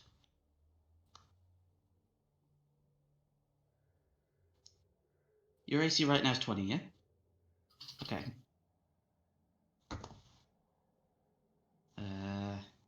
Miss. Miss. Miss. Miss. Miss. One more. That's a miss. Okay. Now for the guns.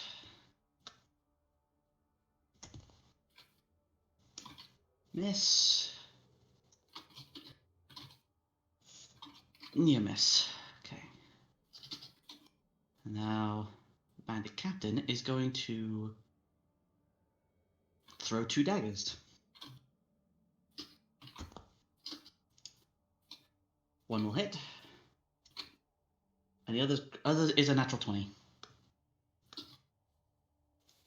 Okay. So first attack. It's not the crit, is I believe.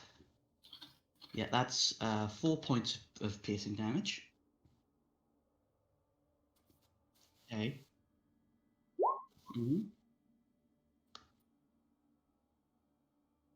Okay, so that's 4 plus 3 is 7 plus 3 is 10 points of piercing damage.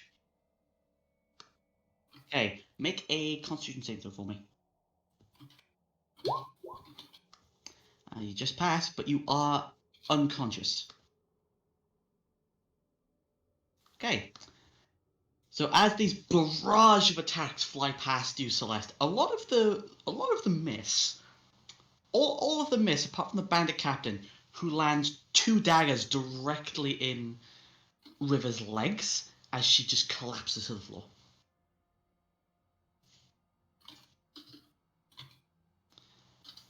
Right then.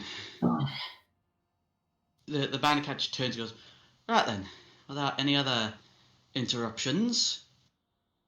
And they all turn and they go back to talking. This one here, this gunner here, Celeste, is just gonna gently put arms on your his hands on your arms and just move you over about 10 feet. Just away, so you can't hear what they're talking about. What are you talking about? What are you talking about? What are you talking about? What are you talking about? What are you doing? What are you doing? What are you doing? And they're all just okay. Further away. Okay, so you drag the body. River, make a death save. 1 success. Okay, so they're talking. And the bandit captain turns around and goes, right then, we've come to arrangement. We were just gonna leave you alone. Maybe take a crate with us of fish just for rations and such, you know. They're not gonna miss 1 crate, are they? Up enough for day, plenty of big city, plenty of food. Now, we want to up the offer, considering. 1 of your carts, and we'll leave you alone. I'll step forward. Rub my eyes.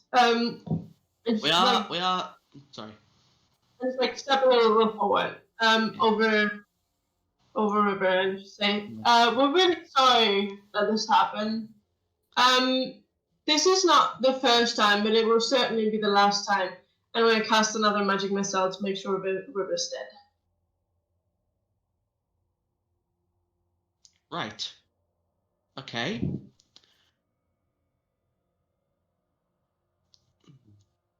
Okay. I need to look this up now. I need to look up 5e magic missile on an unconscious creature.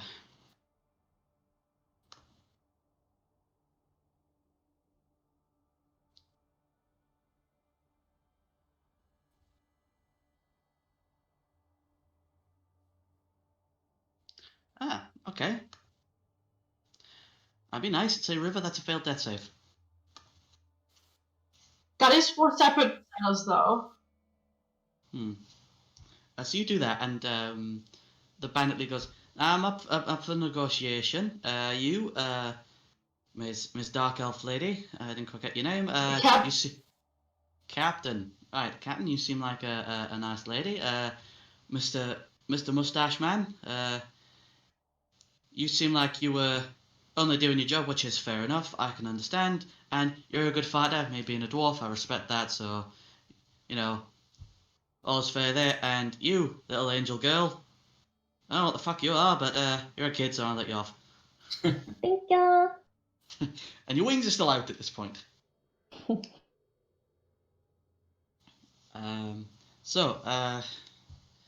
What is your counter offer then? Assuming you have one. Well, I would like to remain with the first offer, to give you a crate and a promise that this will never happen again. I'll turn to Captain after she says it, and I'll be like, we need to give them maybe something else, maybe 3 crates, and I promise this won't happen again. I've got a better idea. I'm going to River's pockets and get some money out. Okay. How much money did you get out? 100 gold? 100 gold? Oh, okay. Okay. River, you lose 100 gold. And okay. And so you pull out a bag of 100 gold. What do you do? What do you do with it? Go over to the captain, to the bandit leader. Senator, I hope that covers it. This should cover burial and all that. All right. But do you think It's it's with- not? It's not. Yeah. It's not. Sorry. Do you think you need more? I would just look. We're out here and we're in the frozen waste. You know, bit of food wouldn't go along with it. We understand if you say no, but I'll just, get just, the just rest. sorry. I'll get the rest of the money from River. Just rest of the gold or rest of all of it. The rest of the gold. Okay, that's another 95 gold. River, you don't have any more gold. So you get this sack full of 195 gold. Make a persuasion check. With advantage, Captain. Because you're handing them money and they are bandits. Persuasion shot. Sorry. Yeah, persuasion check with advantage. Oh yeah. So you hand them the gold and she goes, alright, this should be enough. She takes the bag. Pleasure doing business with you, and no offense, I hope we never see each other again. I had to say the same thing. Right then, we'll be on our way. You like to be on your way? Come on, lads, let's go. And they Bye, all nice to meet you. Nice to meet you. Nice to turn meet you. and leave. And we'll just move you back to here. River, make another save. Hey. So as the bandits leave, the cab drivers are still hiding behind the carts and like peeking out. It's like, is it over? Is it over? It seems to be. Okay. Sorry, I just And don't find it for the last little bit. Did we actually give them any crates, or was it just the gold? It was just the gold. Oh, okay. So we actually lost none of the stuff? Okay, cool. There you go. River just lost all of the gold. So yeah, so the cab drivers start like calming down the horses, sort of, you know, getting them a bit of food just to try and make them a bit better before you guys head on your way. What are you guys gonna do? I will Celeste and take it back to the carts.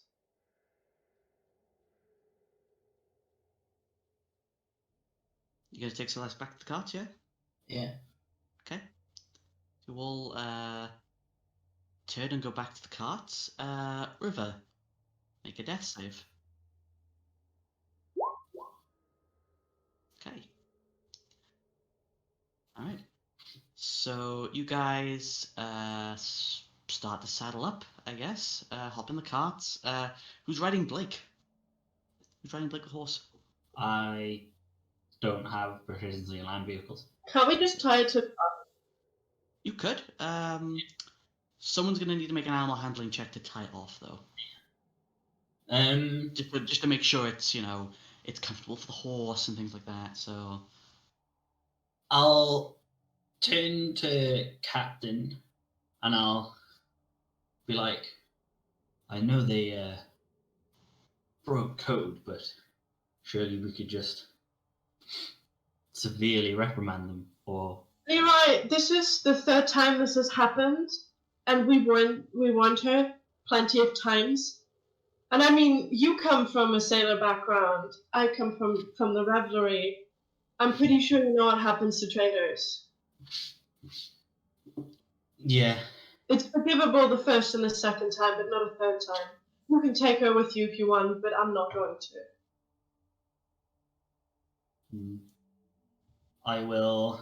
I'll pick up River and place her in the car. okay. Celeste, is there anything Celeste wants to do? You've been a bit quiet. She's just kind of staying out of it, trying to make sense of it. So she's gonna head up to the front of the carts and stay away from it all. Okay. You come to the front of the carts, and the front cart is being led by this wood elven woman. Very young, very quite attractive woman. Just goes, Hey, are you okay? Yeah, I'm okay. I just want to get going again. Okay, well, we'll wait until everyone's saddled up, and we'll make our way. Would you like to sit up here? Yeah. Can I drive the car? I can. Do you know how to drive a cart? Yeah? Uh-huh. Make a persuasion check.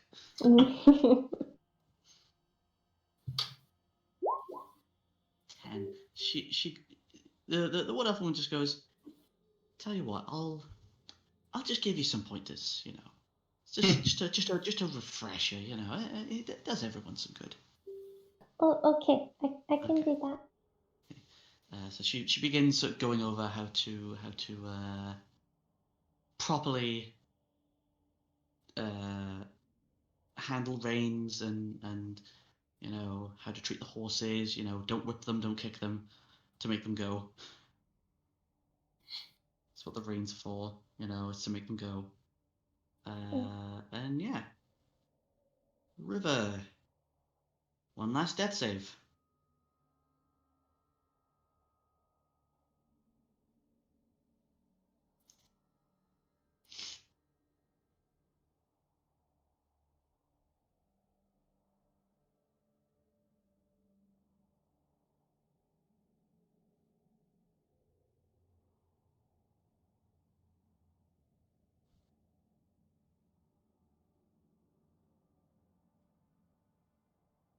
That's a fail.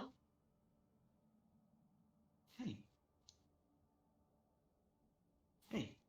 So, Leroy, as you got to pick up River to move her along with you, Mm-hmm. it is awfully cold, like more so than it should be. And there's no breathing, and you are then very certain that she's gone. Yeah, I'll just do all like the checks. Yeah, you check the pulse, you check breathing, Mm-hmm. nothing. Okay. Leroy can't do anything about it because he's not a magic man. Um. So before the caravan train go off, Mhm. I will call out to Celeste and ask her to come down. The rest, do you go? Yeah. I was like, excuse me, little elven lady, I need to go. Okay. Let you go and you wander back down. Yeah. You see Leroy, you see River, motionless. I'll kneel down, put a hand on Celeste's shoulder, and say, "Unfortunately, River is no longer with us. What do you mean? Where'd River go? Is there an equivalent of the afterlife here? What would it? It's plenty of Or afterlife. even hailing from Nicodranus? Um, it make a religion check. Religion 9. There's lots of different religions, and they all believe different things. I pray to the Wild Mother. You do. You know that the Wild Mother the Wild Mother's idea of the afterlife is to go to either to go to her plane, her her afterlife plane, or to be renewed and reincarnated back into the world, and your body left to nature Mm-hmm. to allow it to grow.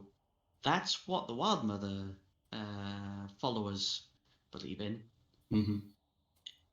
River worshipped Pelor. You're not sure. Not really sure. I'll just say, well, I believe that she is going to be rebirthed into nature. But I feel a little bit uncomfortable about just leaving her remains here. So I would like to have a mini burial. And I know you are a holy girl yourself, so if you'd like to say a few words for safe passage, and then I'll see if anyone has a shovel and just start digging a hole. Yes.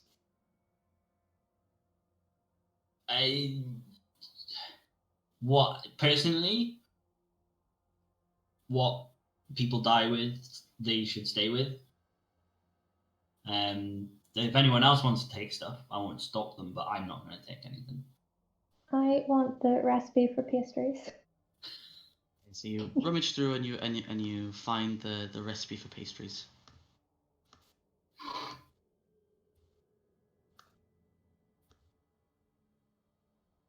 Okay.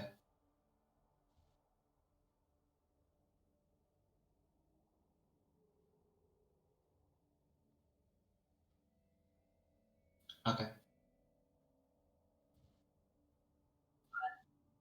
I wouldn't have read it because I'm not looking at the body. You find that. Yeah, Leroy. There's they would have had supplies for stuff. You know, it's a 6-day trip. They would have had basic supplies, Yeah. including a shovel. Yeah, I'll just spend a little bit just digging a little bit of a hole. It takes you. I'm gonna say in this climate because the ground is a bit hard to get into.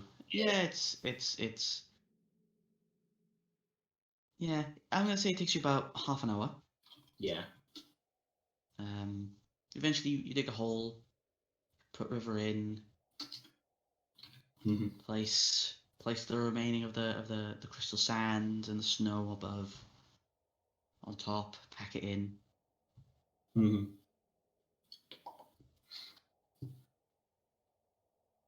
And then I'll just be quiet for a little bit. And then I will start heading back towards the caravan trail.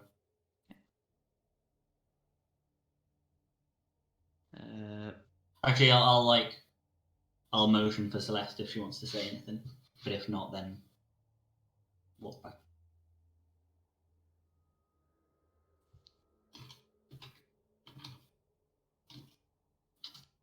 I'll go over to where River was buried and I'll make a little snowman on top of it.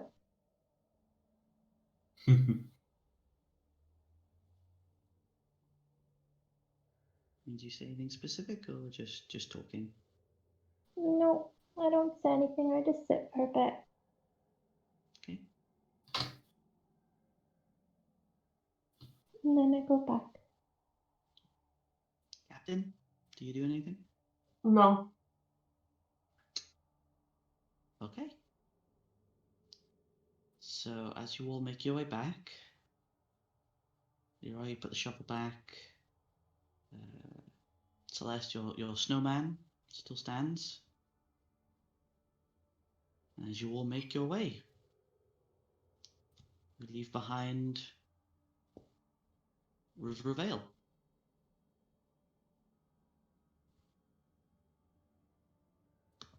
The next 2 days are quiet. You begin to let's put you back on the map here. You begin to traverse into more of a valley of mountains, and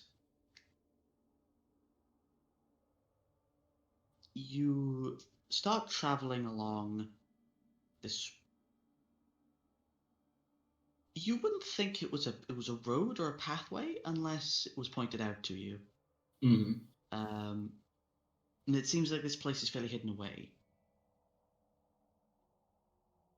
And it goes. The road sort of goes into the mountains, into the valley. and into this large cavernous tunnel. Mm-hmm.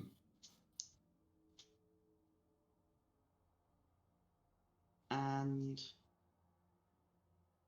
it sort of goes down a bit, and then and the tunnel is lit by these what look to be flameless lanterns, like these glass. There's almost like these glass cases on sticks with these glowing orbs of light in them. They Mm-hmm. light the way all the way down to this large iron door. And Leroy,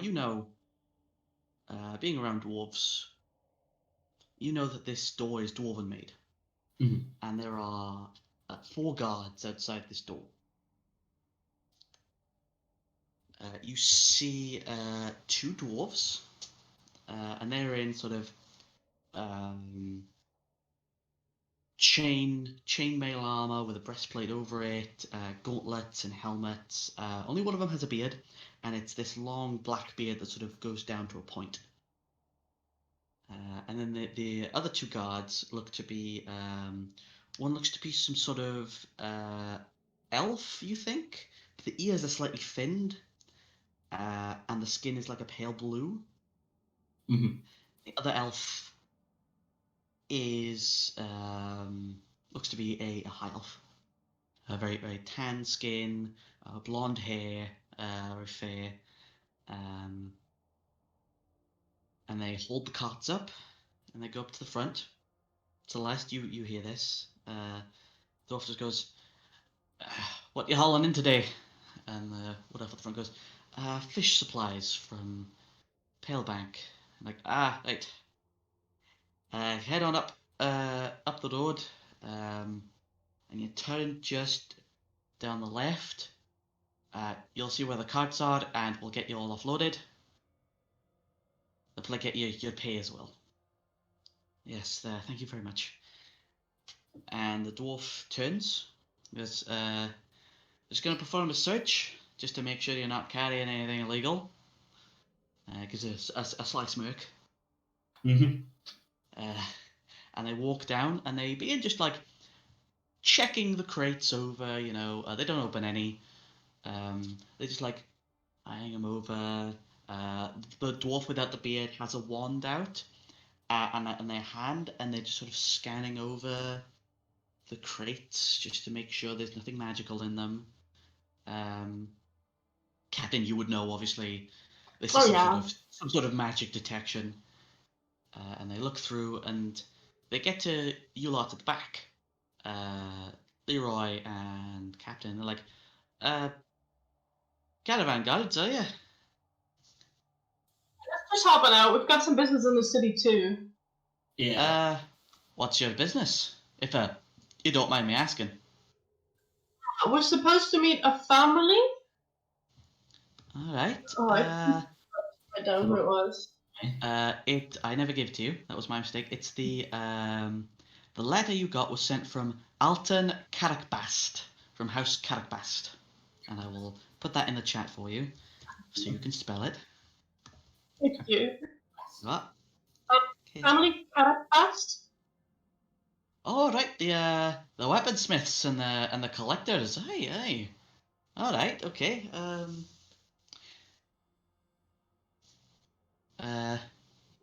They said they would meet you at a one of the inns. Okay. Where would you be able to point us in the direction of the specific inn? It's a dwarven name, so they look at it and they go, right. So from where the carts had been dropped off, the city is sort of. I gotta look at how the city is structured now. Let's see. I should have looked this up. Alright, so there's multiple layers. I don't know if you saw the watchtowers as you came in. If you did, Great. If you didn't, probably good as well. Don't want people noticing they're there.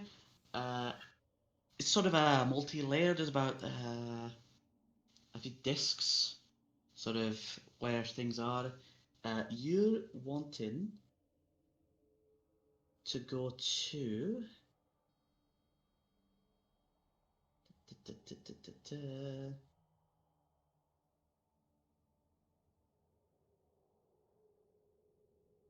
You're wanting to go to the Liber disc. Okay. Yeah, there you go. The Liber disc. That's where all the inns and taverns are. Can't remember exactly where that one is, but it's on that disc. You should be able to find it, no problem, from there. I'll ask. The locals are pretty accommodating, you know.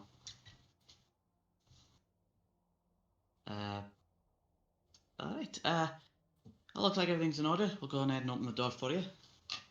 And they all go over, and the dwarf sort of motions to open the door.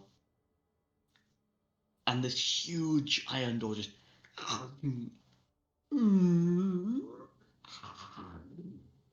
opens up, and a waft of warm air hits you.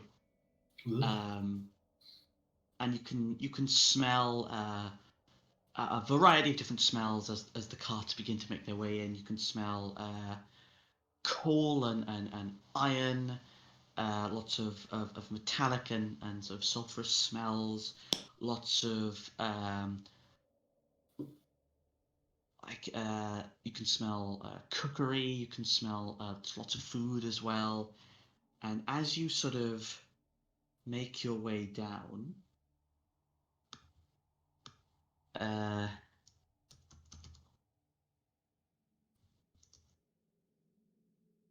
gotta get something up here real quick. I didn't think you get this far today. My apologies. It's fine. The carts are sort of you head on to this sort of it's cold. Everything down here is made of either sort of a ruddy iron or a polished marble.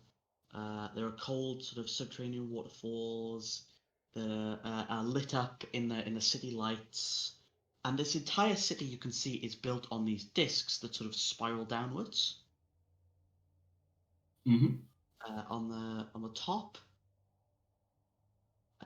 you can see it's sort of a mishmash of old angular stone buildings, and then there's sort of which appear to be like old dwarven make, and then there's very lofty, very elegant looking elven homes, and this seems to be sort of more the residential area. This is quite unique architecture. And you can see looks to be, as you guys are carrying through, looks to be a proper music actually. You know, get some proper audio for you. Really.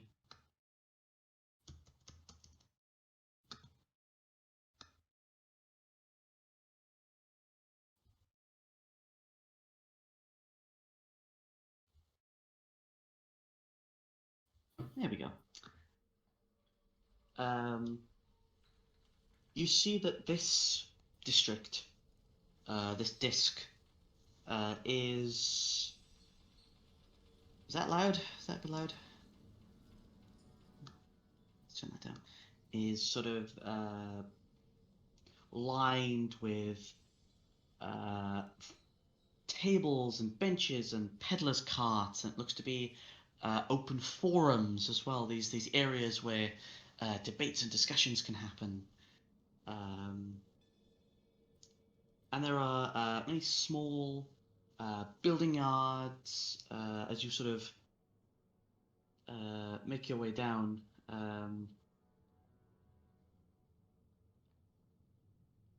Sort of, you know, the small businesses here, and then there's sort of above it, slightly above it, is these.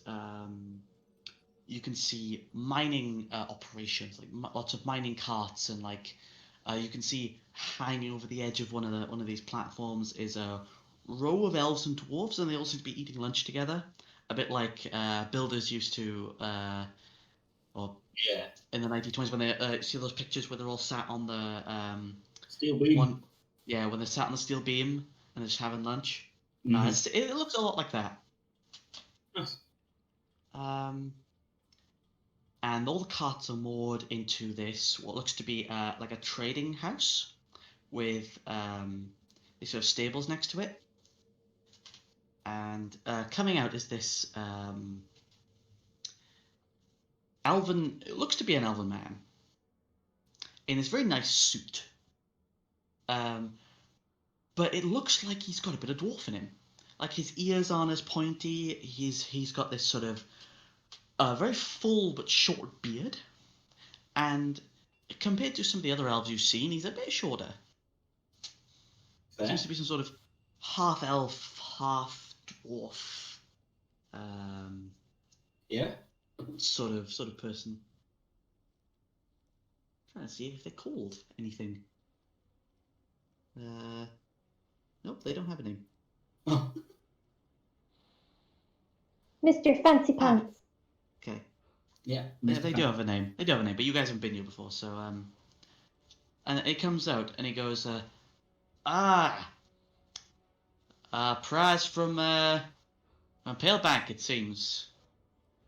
And the one other woman just sort of jumps down and goes, yes, we'll we have a full entry manifest if you'd like to take a look. And he goes, yes, I'll get my assistant on it right now. Corvin, and you get this young dwarven lad, short black hair, very short beard, sort of runs and goes, I got it. And he sort of goes over with this woman, and they start going over the inventory. All the cab drivers start unloading all the boxes, and this dwarven man sort of goes up to all of you, as I'm sure you all sort of convene. And he goes, and you are the guards that Elro was telling me about, right? Yeah, that's true. Ah, right. Nice to make your acquaintance. I like your outfit. Oh, thank you very much, young lady. My name is Blacken Two Irons. This is Two Iron Trading Company. It's been in the family for quite a few generations now, about 3. Might I get all your names? My name's Leroy Jennings, and I'll offer. Leroy. to He shakes your hand. It's a delicate grip, but as soon as you start shaking your hand, there's a bit of a strength there. Nice. Yes. Leroy, nice to meet you, and the rest of you. I'm Captain, and I'm gonna hold out a hand as well. Captain, anything or just Captain? Captain. All right then, all right. Won't pry. And you, young lass, My name's Celeste. how you doing, Celeste? Right. The left. See. Sorry. Sorry, I didn't quite hear that then. I think I said, Celeste, this is where you say your name at the same time Bethany said, hi, my name's Celeste. It's kind of like just mushed all together. That's fine. All right. He goes, right. Believe I owe your pay. Right then. See if I can get anything. Just need to look up payment now.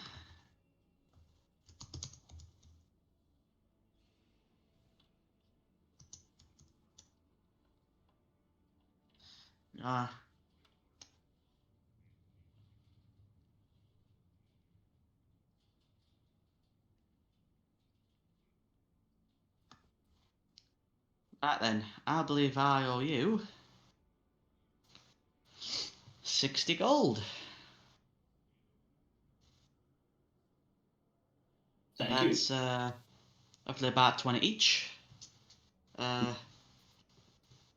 and he goes into the building. It's sort of very nice stone built building, clearly very dwarven architecture. Very strong arches, and some of the designs have like strong dwarven faces on them. Mhm. And he comes back out with 3 little bags. He goes, right, there's one for you, one for you, one for you. 20 gold each. Right, I was told you'd have business in the city, but you're off. Do whatever you like. See the sights. Get some rest, you know. Mhm. 6 days travel. Thank you. Would you be able to point us in the direction of the Liber Disc? Libadisk, you'll want, it's just below this one. If you go to, there are several places on this disc where it goes down. Go down there, you should be able to find it. It's a slight smaller, this one, but, full of taverns and inns and, lots of shopping and whatnot, so, you wanna get yourself acquainted with probably somewhere to stay. Mhm. Have you got anywhere in mind, or just Well, we seeing are around? completely new to the area, so if you have any suggestions of places of worth. Well, to stay in. Now, on it is the name is a dwarven name, but in common, roughly translates to the waiting shovel. The waiting or the waited? The waiting.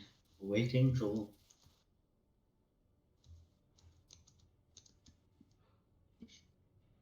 Well, we can go check that out. Alright, and feel free to check out the businesses. Dwarves tend to be a bit distrustful of outsiders, but these ones here, they're all right in my books. That's good.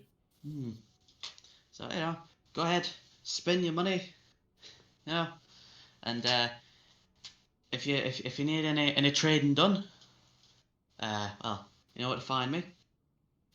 Of course. Thank you. Okay. I'll just whisper over to Captain and be like, is there anything else we need to know? No, I think that's all.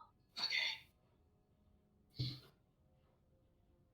Well, it was a pleasure meeting you again. And Likewise. I'll bid you a good day. You as well. Good day to all. And he gives a slight bow, and he turns and he goes back to managing his imports. Yeah, you guys have the city. I guess we could always check out our digs. Go to this waiting shovel. Yep. I think we should do that. Yeah, leave our stuff there and book some rooms for the night. Mm-hmm. You got here and into the city. It's probably about mid-afternoon. Mm-hmm. Just so you guys can judge what you want to do. Well, we can book our rooms and then head out, do a bit of shopping, see what entertainment's around in the city. Oh, yes. I think I know that I definitely need to get my mind off of stuff. Yeah, I'm sure we'll find something. Get a nice yardstick of dwarven ale. Why not? And maybe, Celeste, we could find a bakery. Pastries. All of them. I want them all, Libra. I want every pastry in the world. Well, you just got 20 gold. I'm sure you can buy more pastries with that than you can carry. I'm gonna spend all my money on pastries. You should do that one at a time, though, because else they'll go. All of it. All of it. All of it goes. Sale pastries. And I'm just not going to say anything because I know there's nothing getting between Celeste and Pastries.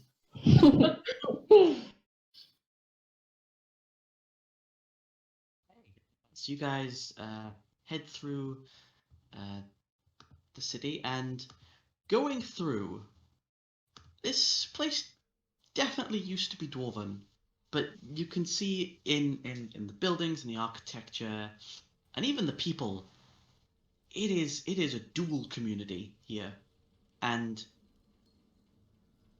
all of you are. This is slightly jarring to you all because you all know that dwarves and elves, for the most part, hate each other. They just do not get on. And in this place, you can see dwarven and elven people, like they're sharing drinks and laughing. They're working together. Some of them are holding hands and hugging. You know, it's a proper dual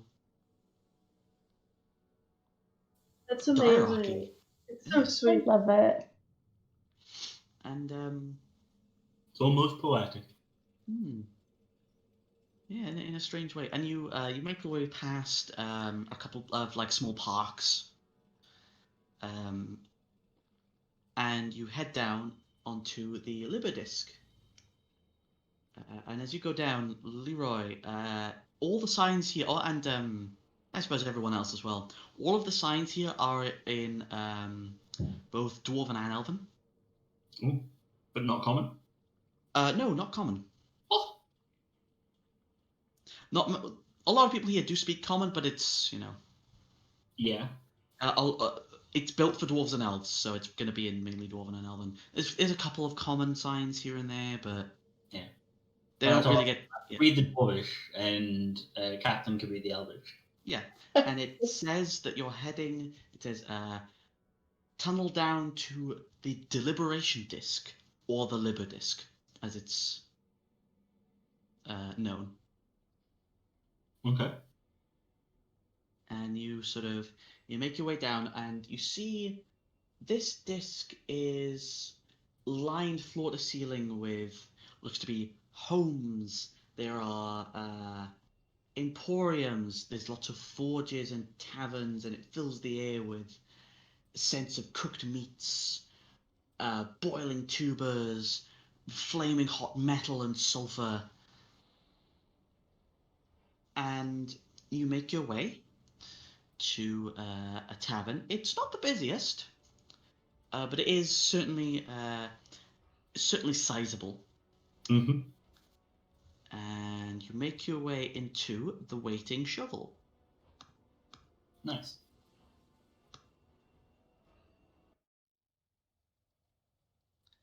And as you make your way inside,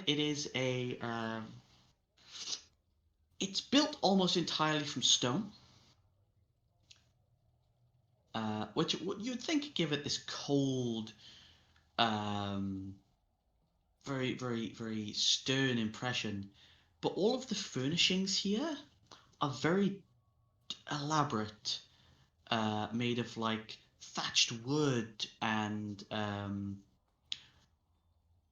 sort of very, very delicately entwined sort of thin rods of metal. Mm-hmm. And it's a bit busy in here. There's a couple of people in for their dinner, or that are just leaving, or are drunkards that have been here all day, probably all week, probably all year. There's a couple of people passed out on the end of the bar, and serving you looks to be a drow woman. Mm-hmm. But very muscular drow woman. Like from the back, you're like, oh, that's like long hair and lots of like braids. You think, oh, that's you think, oh, that's a woman. Then you turn around and like a very strong jaw, very muscular. Like, oh, wow, she's built. Nice. Like scarily so. And she goes, loves, what can I do you for? Pint of your strongest, please, for me. Party your strongest? How about you, love? Have some red wine, please. Red wine coming up, and for little one. Pint of your strongest. She just looks Yeah. down. She thinks for a moment.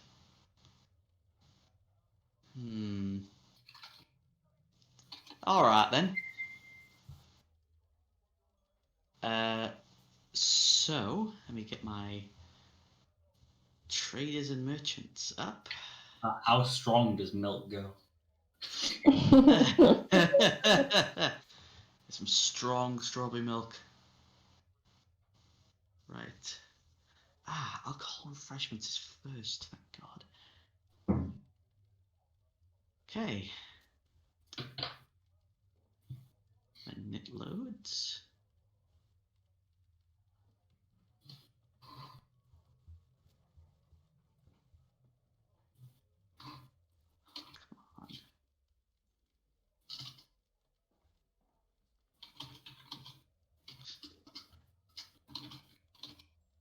Okay.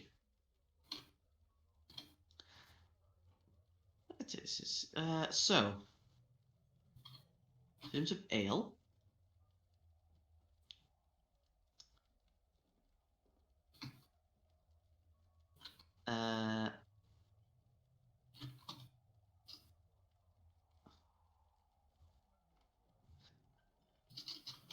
she will get you a says right, we've got 4 here that are strongest, but I'll let you decide.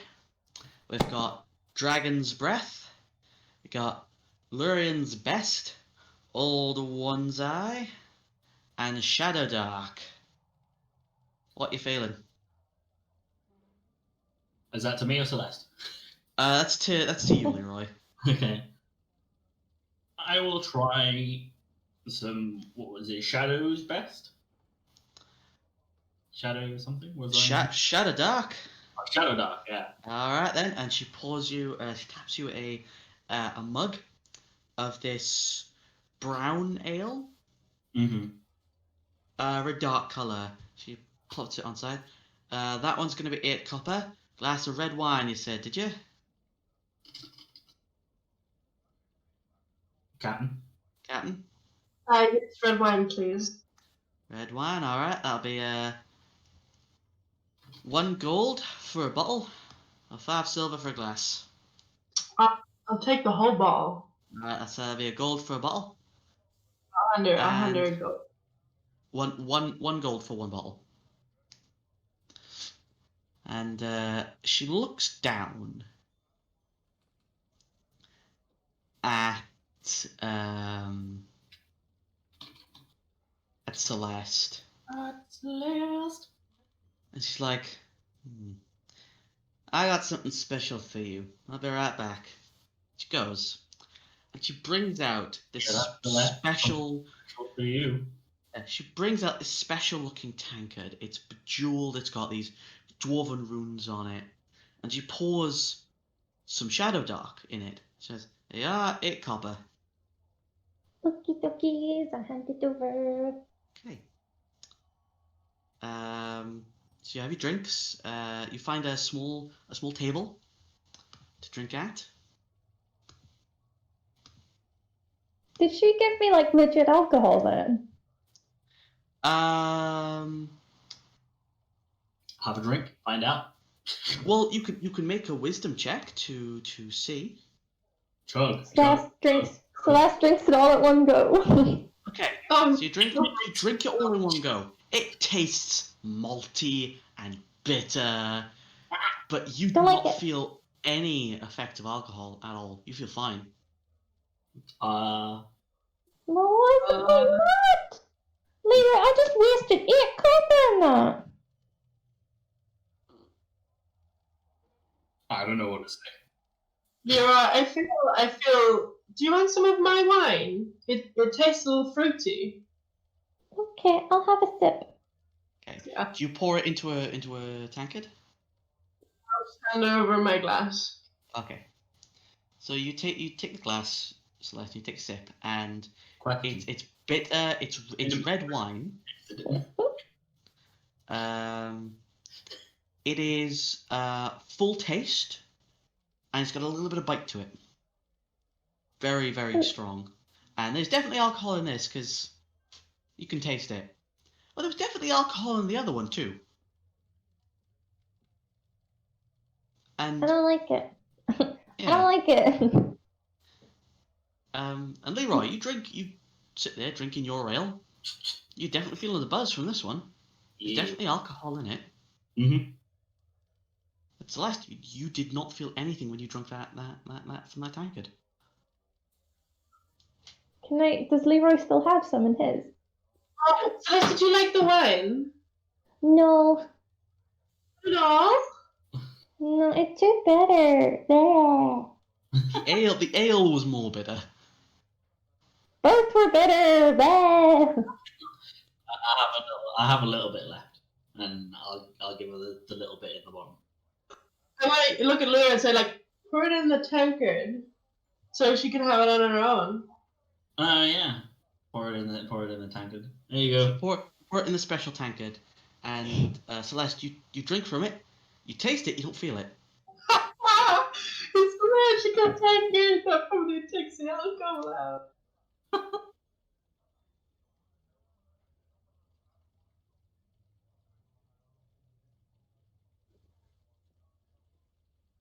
I mean, it's not. Why is she not drinking alcohol? She's, drinking the drink without the alcohol.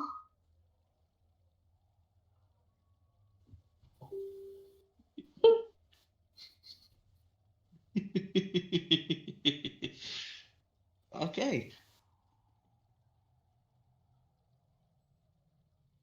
It's like none of us are ready to be parents. It's like it's rather how would you want?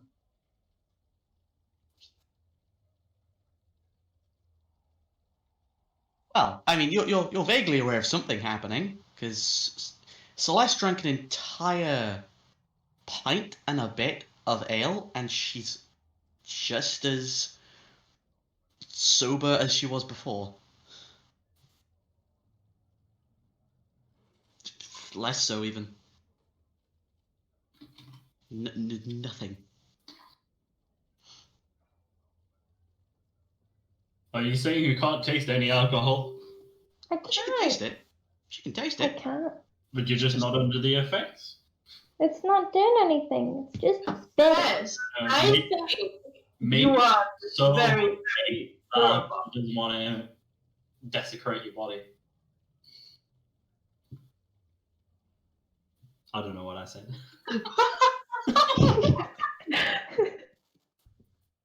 She's so holy that alcohol doesn't want to go into her body. It's just like I think too holy. Thanks, Celeste. I think just you're just not a lightweight like we are. Oh, so what you're saying is I need more. Okay, I'll go up and order more from the bar. Absolutely. Okay, so you go up with your tankard, and the bartender goes, "Oh dear." Yeah, I want more. I want to feel something. Make me feel something. All right then. She grins slyly. She takes out a bottle of whiskey, of like proper dwarven whiskey. Pops it open, pours a little bit in the glass, and you two at the table notice she's pouring it up a little bit more than you should for a glass of whiskey. She wants a little bit more, and she goes, "Right, 6 silver for that one, please." Okie dokie. Weird. So you hand over 6 silver. Okay. You have your tankard with a bit of whiskey in it. I chug it all in one go. You chug it all in one go. It tastes like whiskey, but you don't feel anything. Good, bitter. I'm gonna go back to Cap and Leroy, and I'm like, nothing. Just nothing's happening. You're just you were a trooper. Do you think I need more? No. No, I think that the more, even if you drink more, it's not going to do anything to you. You're just Maybe so you're resistant just to alcohol. You're just immune. But why? You're special, Celeste. You are chosen by the gods. To not drink alcohol? No, to be resistant against poison. Really? You think Yeah. so? I'm super sure. Wow, I'm special. I'll lean over to the bartender and be like, "So what's up with that tankard?" The bartender leans in and she goes, "That tankard is a special one we give to the drunkards when we don't want them drinking anymore and getting rowdy. It's a special one, it's got a bit of magic in it. Anyone that drinks from it can't get drunk. Like, any alcohol that is imbibed from that has no effect on you. Gotcha. I believe it's called a tankard of sobriety." I'll slowly sit back in my chair. Okay. You slowly sit back down. Well, who wants pastries? Yeah, let's go. I'll ask the bartender first. Like, excuse me, do you have any pastries here? I can cook up some pies for you. Mhm. If you want pastries, we've been wanting one of the bakeries down the road. There's a bakery. There's a couple around. What are they called? She gets her pen and paper. What are they called? There's one that's down. It's a very popular one. They do like corned beef, like pastries, and like sausage pastries, and they do cakes and stuff. It's called Gregnacks.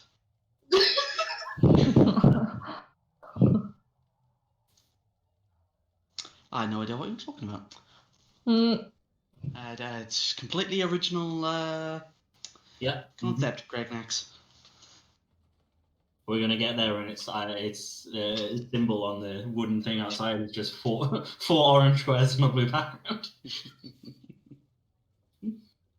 There's another one. Yeah. There's another one. Elven, actually. Elven Bakery. What's that one called again? Costanas, I think it's called.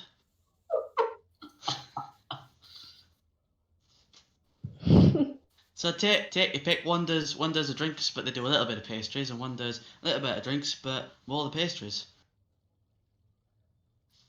Okay, I'm gonna go to both. Guys, we're going. I'm getting my stuff and I'm leaving. Okay. So Celeste, you grab your stuff and you go, and Captain, you would notice this, and Leroy, you probably notice this as well as you're making your way out. The bartender takes all of your glasses off the table, looks at both of you, and just grins very playfully, and chuckles to herself, and then and goes back to the bar. Cool. An elf and a human with an ASMR child. Oh my god! What kind of dwarf are you? What did you say that? Bartender? Oh yeah, out of character, what kind of dwarf are you? Are you just like a rock dwarf or? Me, I'm a human. I thought you were a dwarf! No, I'm a human. He's a human. Oh. Mind blown. How many sessions have I been here for? Because you always play dwarf and it throws me up when you play human. I'm a human. Oh, okay. Okay. So you make your way down, and you go down the street, and you see there are two of these shops that I'm just regular human. Sorry, continue. Oh, Oh, yeah. that's all right. As you go down, you see that these two establishments are maybe about a block or two apart from each other, and in between is like, there's a couple of like elven restaurants. One's is called the Elven Princes. there's another one that's like dwarven fried potatoes, and you see there's this decorated in like sort of very varnished woods and like dark crimson decoration is Castanas. And the other one down the road is made of, again, varnished wood, but sort of a blue decoration is Gregnac's.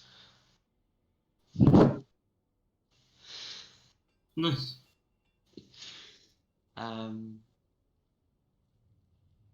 Which one's first? Which one do you want to go in first? Which one's like first on the way we're going? Let's see.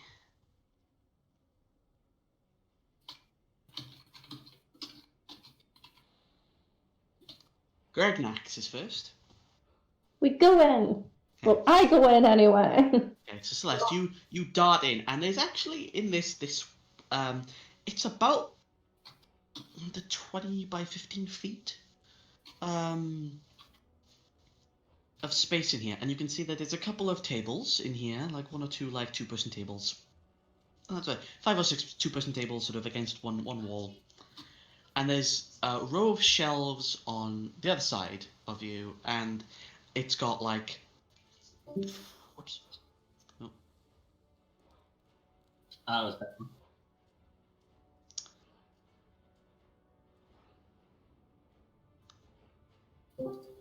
Oh, okay. What happened? And I missed the pastries. Did I miss the pastries?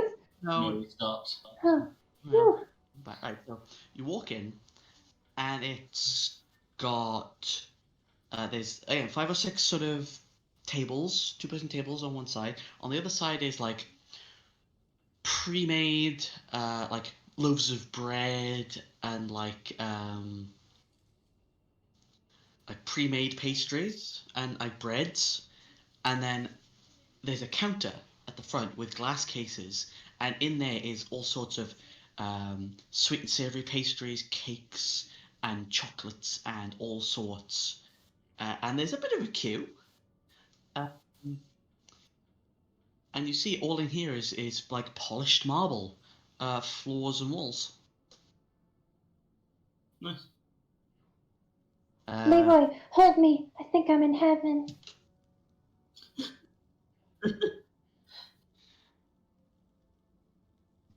I will. I don't know. I'll pick Celeste up and put her on my shoulder so she can see over the crowd and look at all the other pastries. Okay. So you look over all the pastries, and there's anything you could want is here, mostly. There's like meat packed, sort of small handheld pastries. There's these like bars of cake with like some chocolate on the top. There are cupcakes and cookies and cream cakes. There's like these baked. There's these small like baked breads with this sort of like sauce and cheese on top with some meat on them as well. That looks elven to you, you think, and you wait about 10 or so minutes. The people behind the counter, these dwarves and elves behind the counter are moving at a fairly fast pace, getting people their drinks and their food, and they packing them in little paper bags and send them on their way, And you get there, and there's an elf at the front. He says, "Hi there, what can I get you?" Everything. I want it all. How much for the shot? I'll take it all. Celeste, calm down. I want it all. I want it all. So pretty. Just one of each pastry, not the entire shop. The entire shop. All I right want then. it. Any drinks to go with that? Any drinks, Celeste? Your strongest ale, please. Anything warm, miss? We don't do ale here, unless you want it warmed. We do have warm ale. Give her one of those hot chocolates. Am I reading that right? Yes, that is hot chocolate. The dwarven wording on it's a bit weird. It's a hot cocoa mixed drink, warm hot Mm-hmm. chocolate. Yeah. That's the literal translation. Cool. But yeah, sure, we get you one of those. And you sir, any drinks? I'm fine. All right. Sure, we don't want to get. All right, all right. Okay, now I'm gonna have to do some. Okay. Okay, so for the hot chocolate will be a silver. Yeah. So write this down. So 1 silver. God, I gotta find the food now. Books, flowers, food. Okay. Okay. Medium quality. Okay. One of everything will come to 11 gold and 4 silver. Okay. 11 gold. That's 11 gold and 5. Yeah. Yeah. Cool. All right. Your order will be ready in 5 minutes. Are you okay to pay for it, Leroy? I can pay for it. Well, yeah, you could pay for it. You're the one getting it. Yep, I'm paying for it. I never offered to buy anything.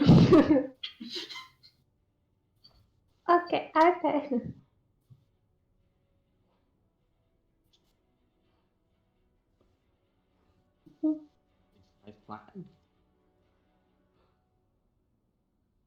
So, you you pay for it, and you wait about 5 minutes while they bag one of everything, and they hand you a box, like a wooden box, and they put all of it in there. All the cakes are on top, all the pastries are on bottom, so not crush them. And this elven man, this young elven man, look, hands them to Leroy. Say, "Here you are. Have a nice day." And he goes, "Next." And then this dwarven man, this elven man, this pale elven man just goes, "Yeah, I need a coffee and one of those pastries with the beans and the meat in them." God damn, I was gonna ask for a sausage, bean, and cheese melt. Make it extra strong. I got a long work day today. I said, all right, coming up. Yeah, we'll head outside. It's outside. I'm assuming, Captain, you've been waiting outside. Yeah, I'm just like probably like betting myself how many pastries Swift's gonna come out with. Come out with like a massive bag. It's like an entire box full of pastries and cakes. Come on, to the other store. I look at Leroy, I'm like, Leroy! And I'll just look at her like, she bought it all. And then I'll turn around to Celeste and I'll be like, you know, pastries only last, they taste best if you eat them rather quickly. So we should taste these and then go to the next shop. To the next shop! And I go to the next shop.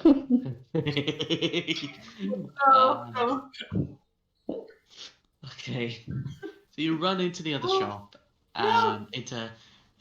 Without supervision, because I'm still outside. Celeste, you run into. I'll go with her this time. Okay. So, Captain, you run to keep up. With an 11-year-old with too much energy.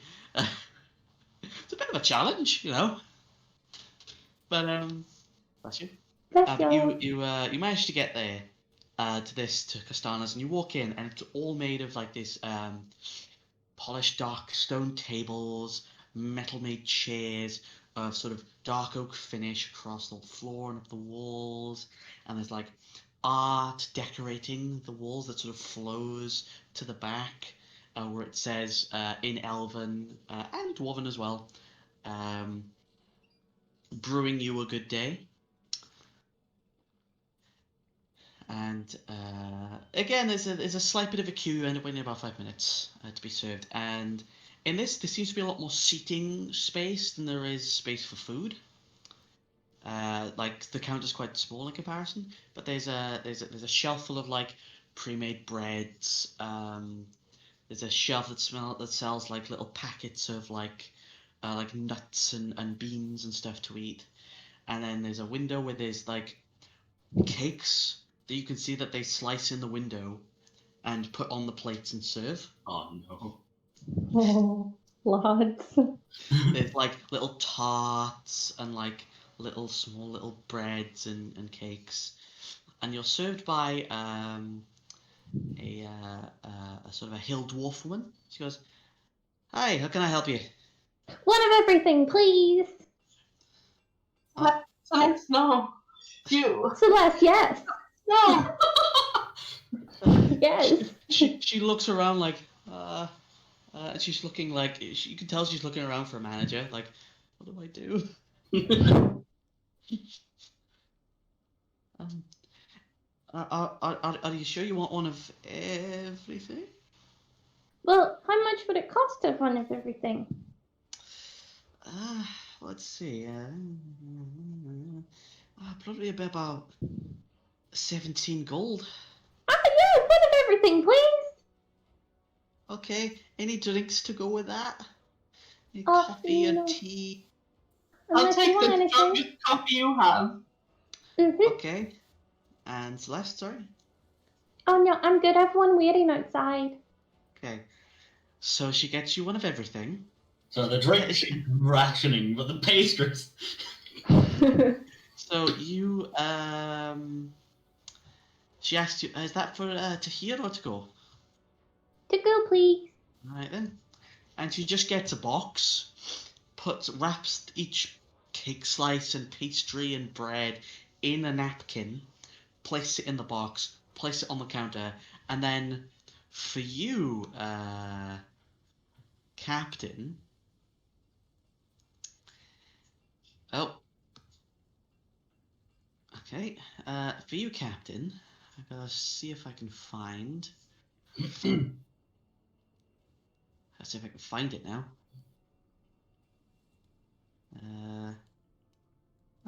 Okay. She goes to this.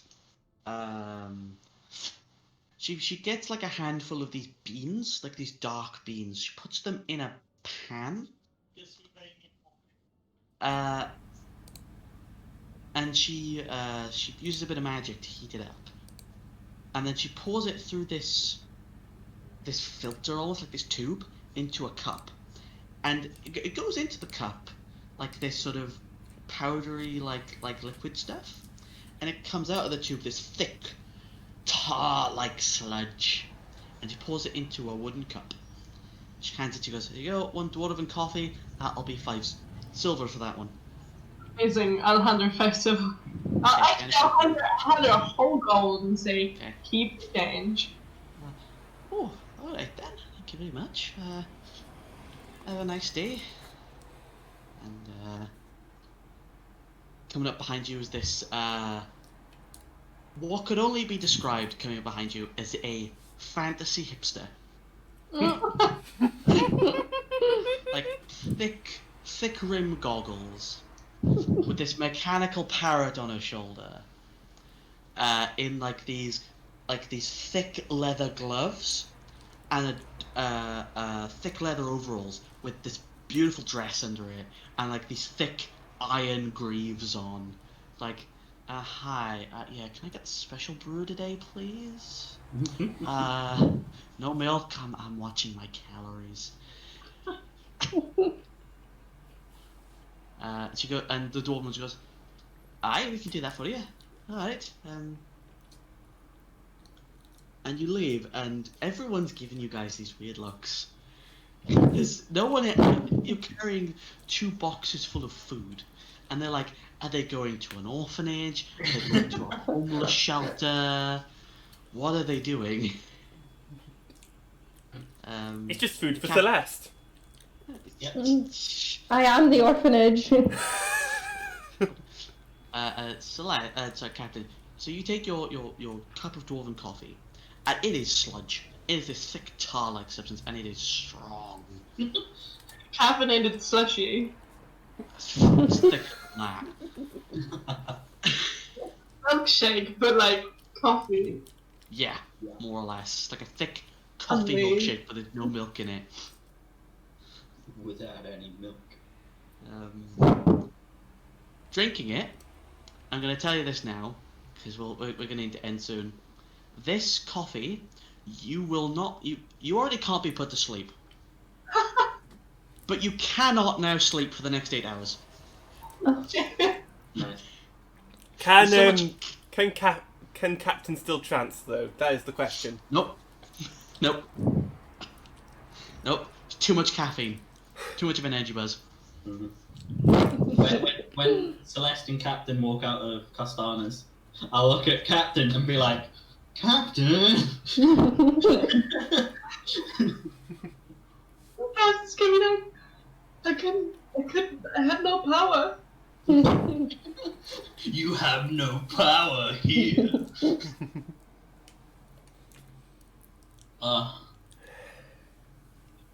If Celeste, well, actually, Celeste, what's your passive perception? 13? You notice Yeah, a 13. crumb of a pastry on Leroy's. No! That is betrayal upon the highest. Alright, Magic.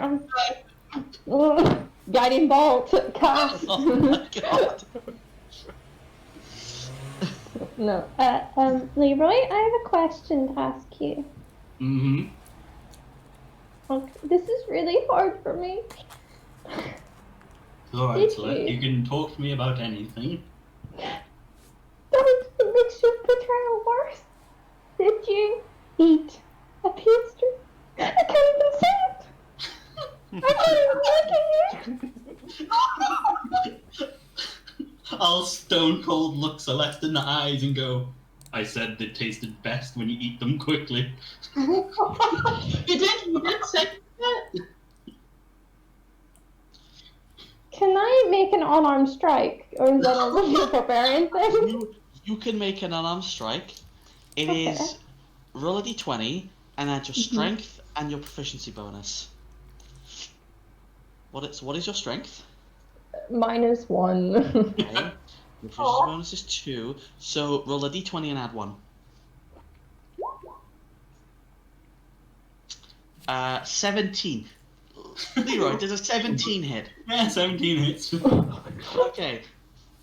Take 1 damage. Yeah, you take. Yeah, it would be minimum of 1 damage, because. I think everything that does damage has to deal 1. Yeah. So, Leroy, Celeste just puts down her hot drink and just punches you right in the chest. Too much damage, but, like, man, you did not see that coming. I mean, it's Celeste, I probably did. You should have seen it coming. And I'll take. Are you still holding my box as well? No, I put the box down when I was waiting for you. I was sitting on one of the benches.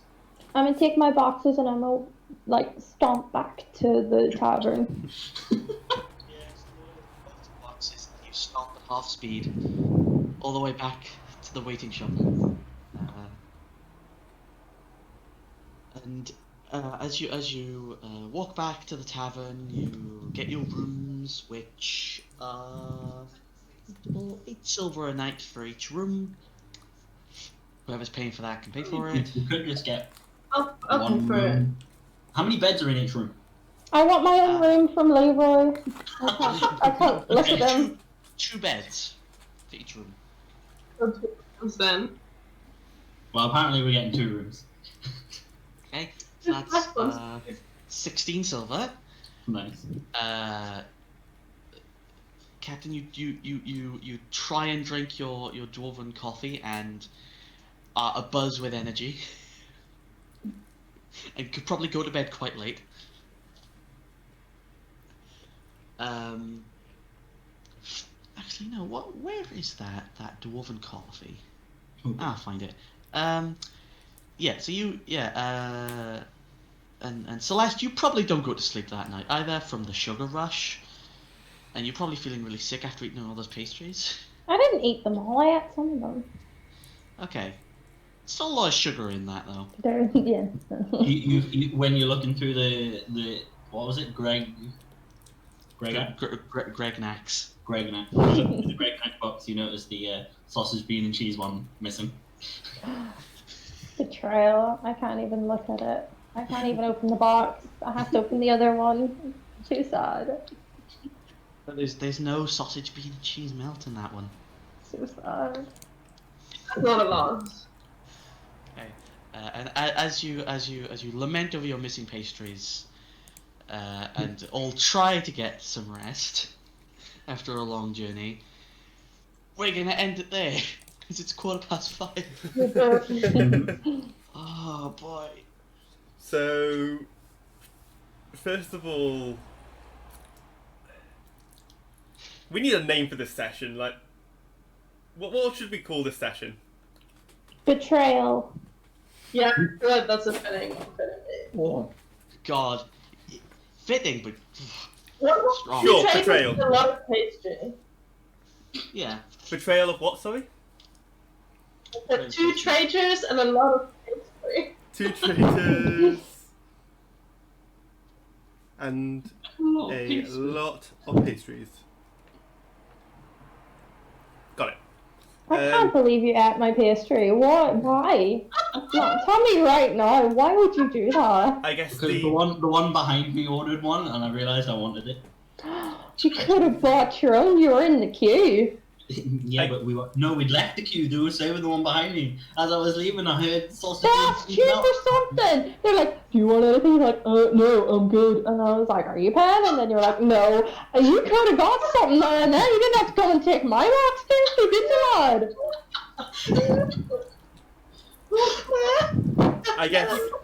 I guess the next thing is, if you guys want me to come back with a new character, I'm happy to. If not, I'm happy to leave you guys. It's up to you.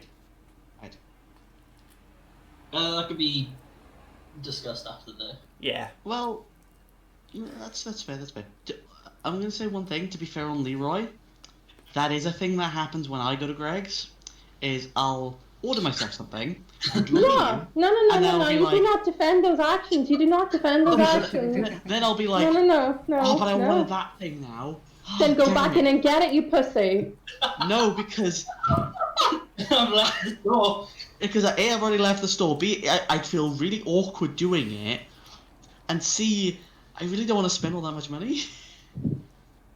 So you just took a pastry from a child. You stole from a child. I hope you can sleep at night. No regrets. Well, the captain personally can't sleep. Yeah. Action job. But no, that was interesting. Yeah, that was despite a little bit of sadness there in the middle, Yeah. pretty good. I really enjoyed that. Not the way I intended that encounter to go. What, combat straight away? No, I mean- I was thinking, you guys are gonna be try and be a little bit clever and exchange glances and try and get the upper hand, while the bandits go over to the cart, get a crate, open it, realize it's fish, then only take one and leave you guys alone. They would have left you alone. River does not work like that. River was given her time being on convoys for work with Pelor. River knows not to trust bandits like that, and hence the attack. Yeah, but I was surprised Leroy was the first one to jump in then. Well, 2 at once. Both collecting The I- 2 nat 1 for medicine. That was the best part, though. To be fair, yes, that was the best part. She didn't actually have a wound. There was no point. Good. There was I'm no not- wound.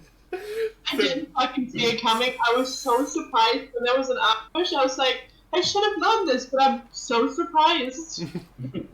I'm just glad that one's worked perfectly into Oh. it. That was. Yeah. Oh, So I God. think we can end the stream there. Yeah, sure. Oh, I hope everyone enjoyed. That was something. Oh, did you enjoy the tankard of sobriety gag as well? Oh, That was great. I enjoyed it. I enjoyed it, even though. Why are you giving alcohol to a 9-year-old anyway? Like I said, River's the only one that stopped. To be fair, I expected the bartender to come back with like juice, going, "Now be careful, this is the strongest we have." I didn't expect they should like put it in the tank of the surprise. Use Xanathar's guy to do everything. I mean, that's something that River could have had, or could have used. Yeah, if you paid 100 gold for it. Yeah, Buy an no. actual one is 100 gold. She only gave it to Celeste because she knew she wouldn't take it. Also, that's against the rules of the tavern anyway, so take drinks outside. Yeah. That was funny. Although Celeste is a hardened criminal. Yeah. I should just steal the pastries. Yeah, but I'm not that bad of a criminal because I never stole any pastries. You're the criminal. He stole pastry. He's a criminal.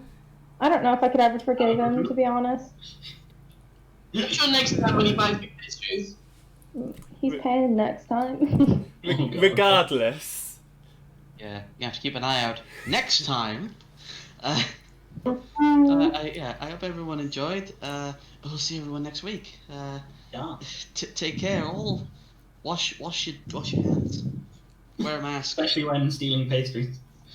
Yeah. Don't be stealing pastries. Don't do Don't it. actually steal pastries. That's Don't steal mean. pastries. Only steal pastries in D&D, where you No, might possibly be able to get no. away with it. Not even then. Just never. Alright. PSA, never steal a pastry. Okay, bye! Bye.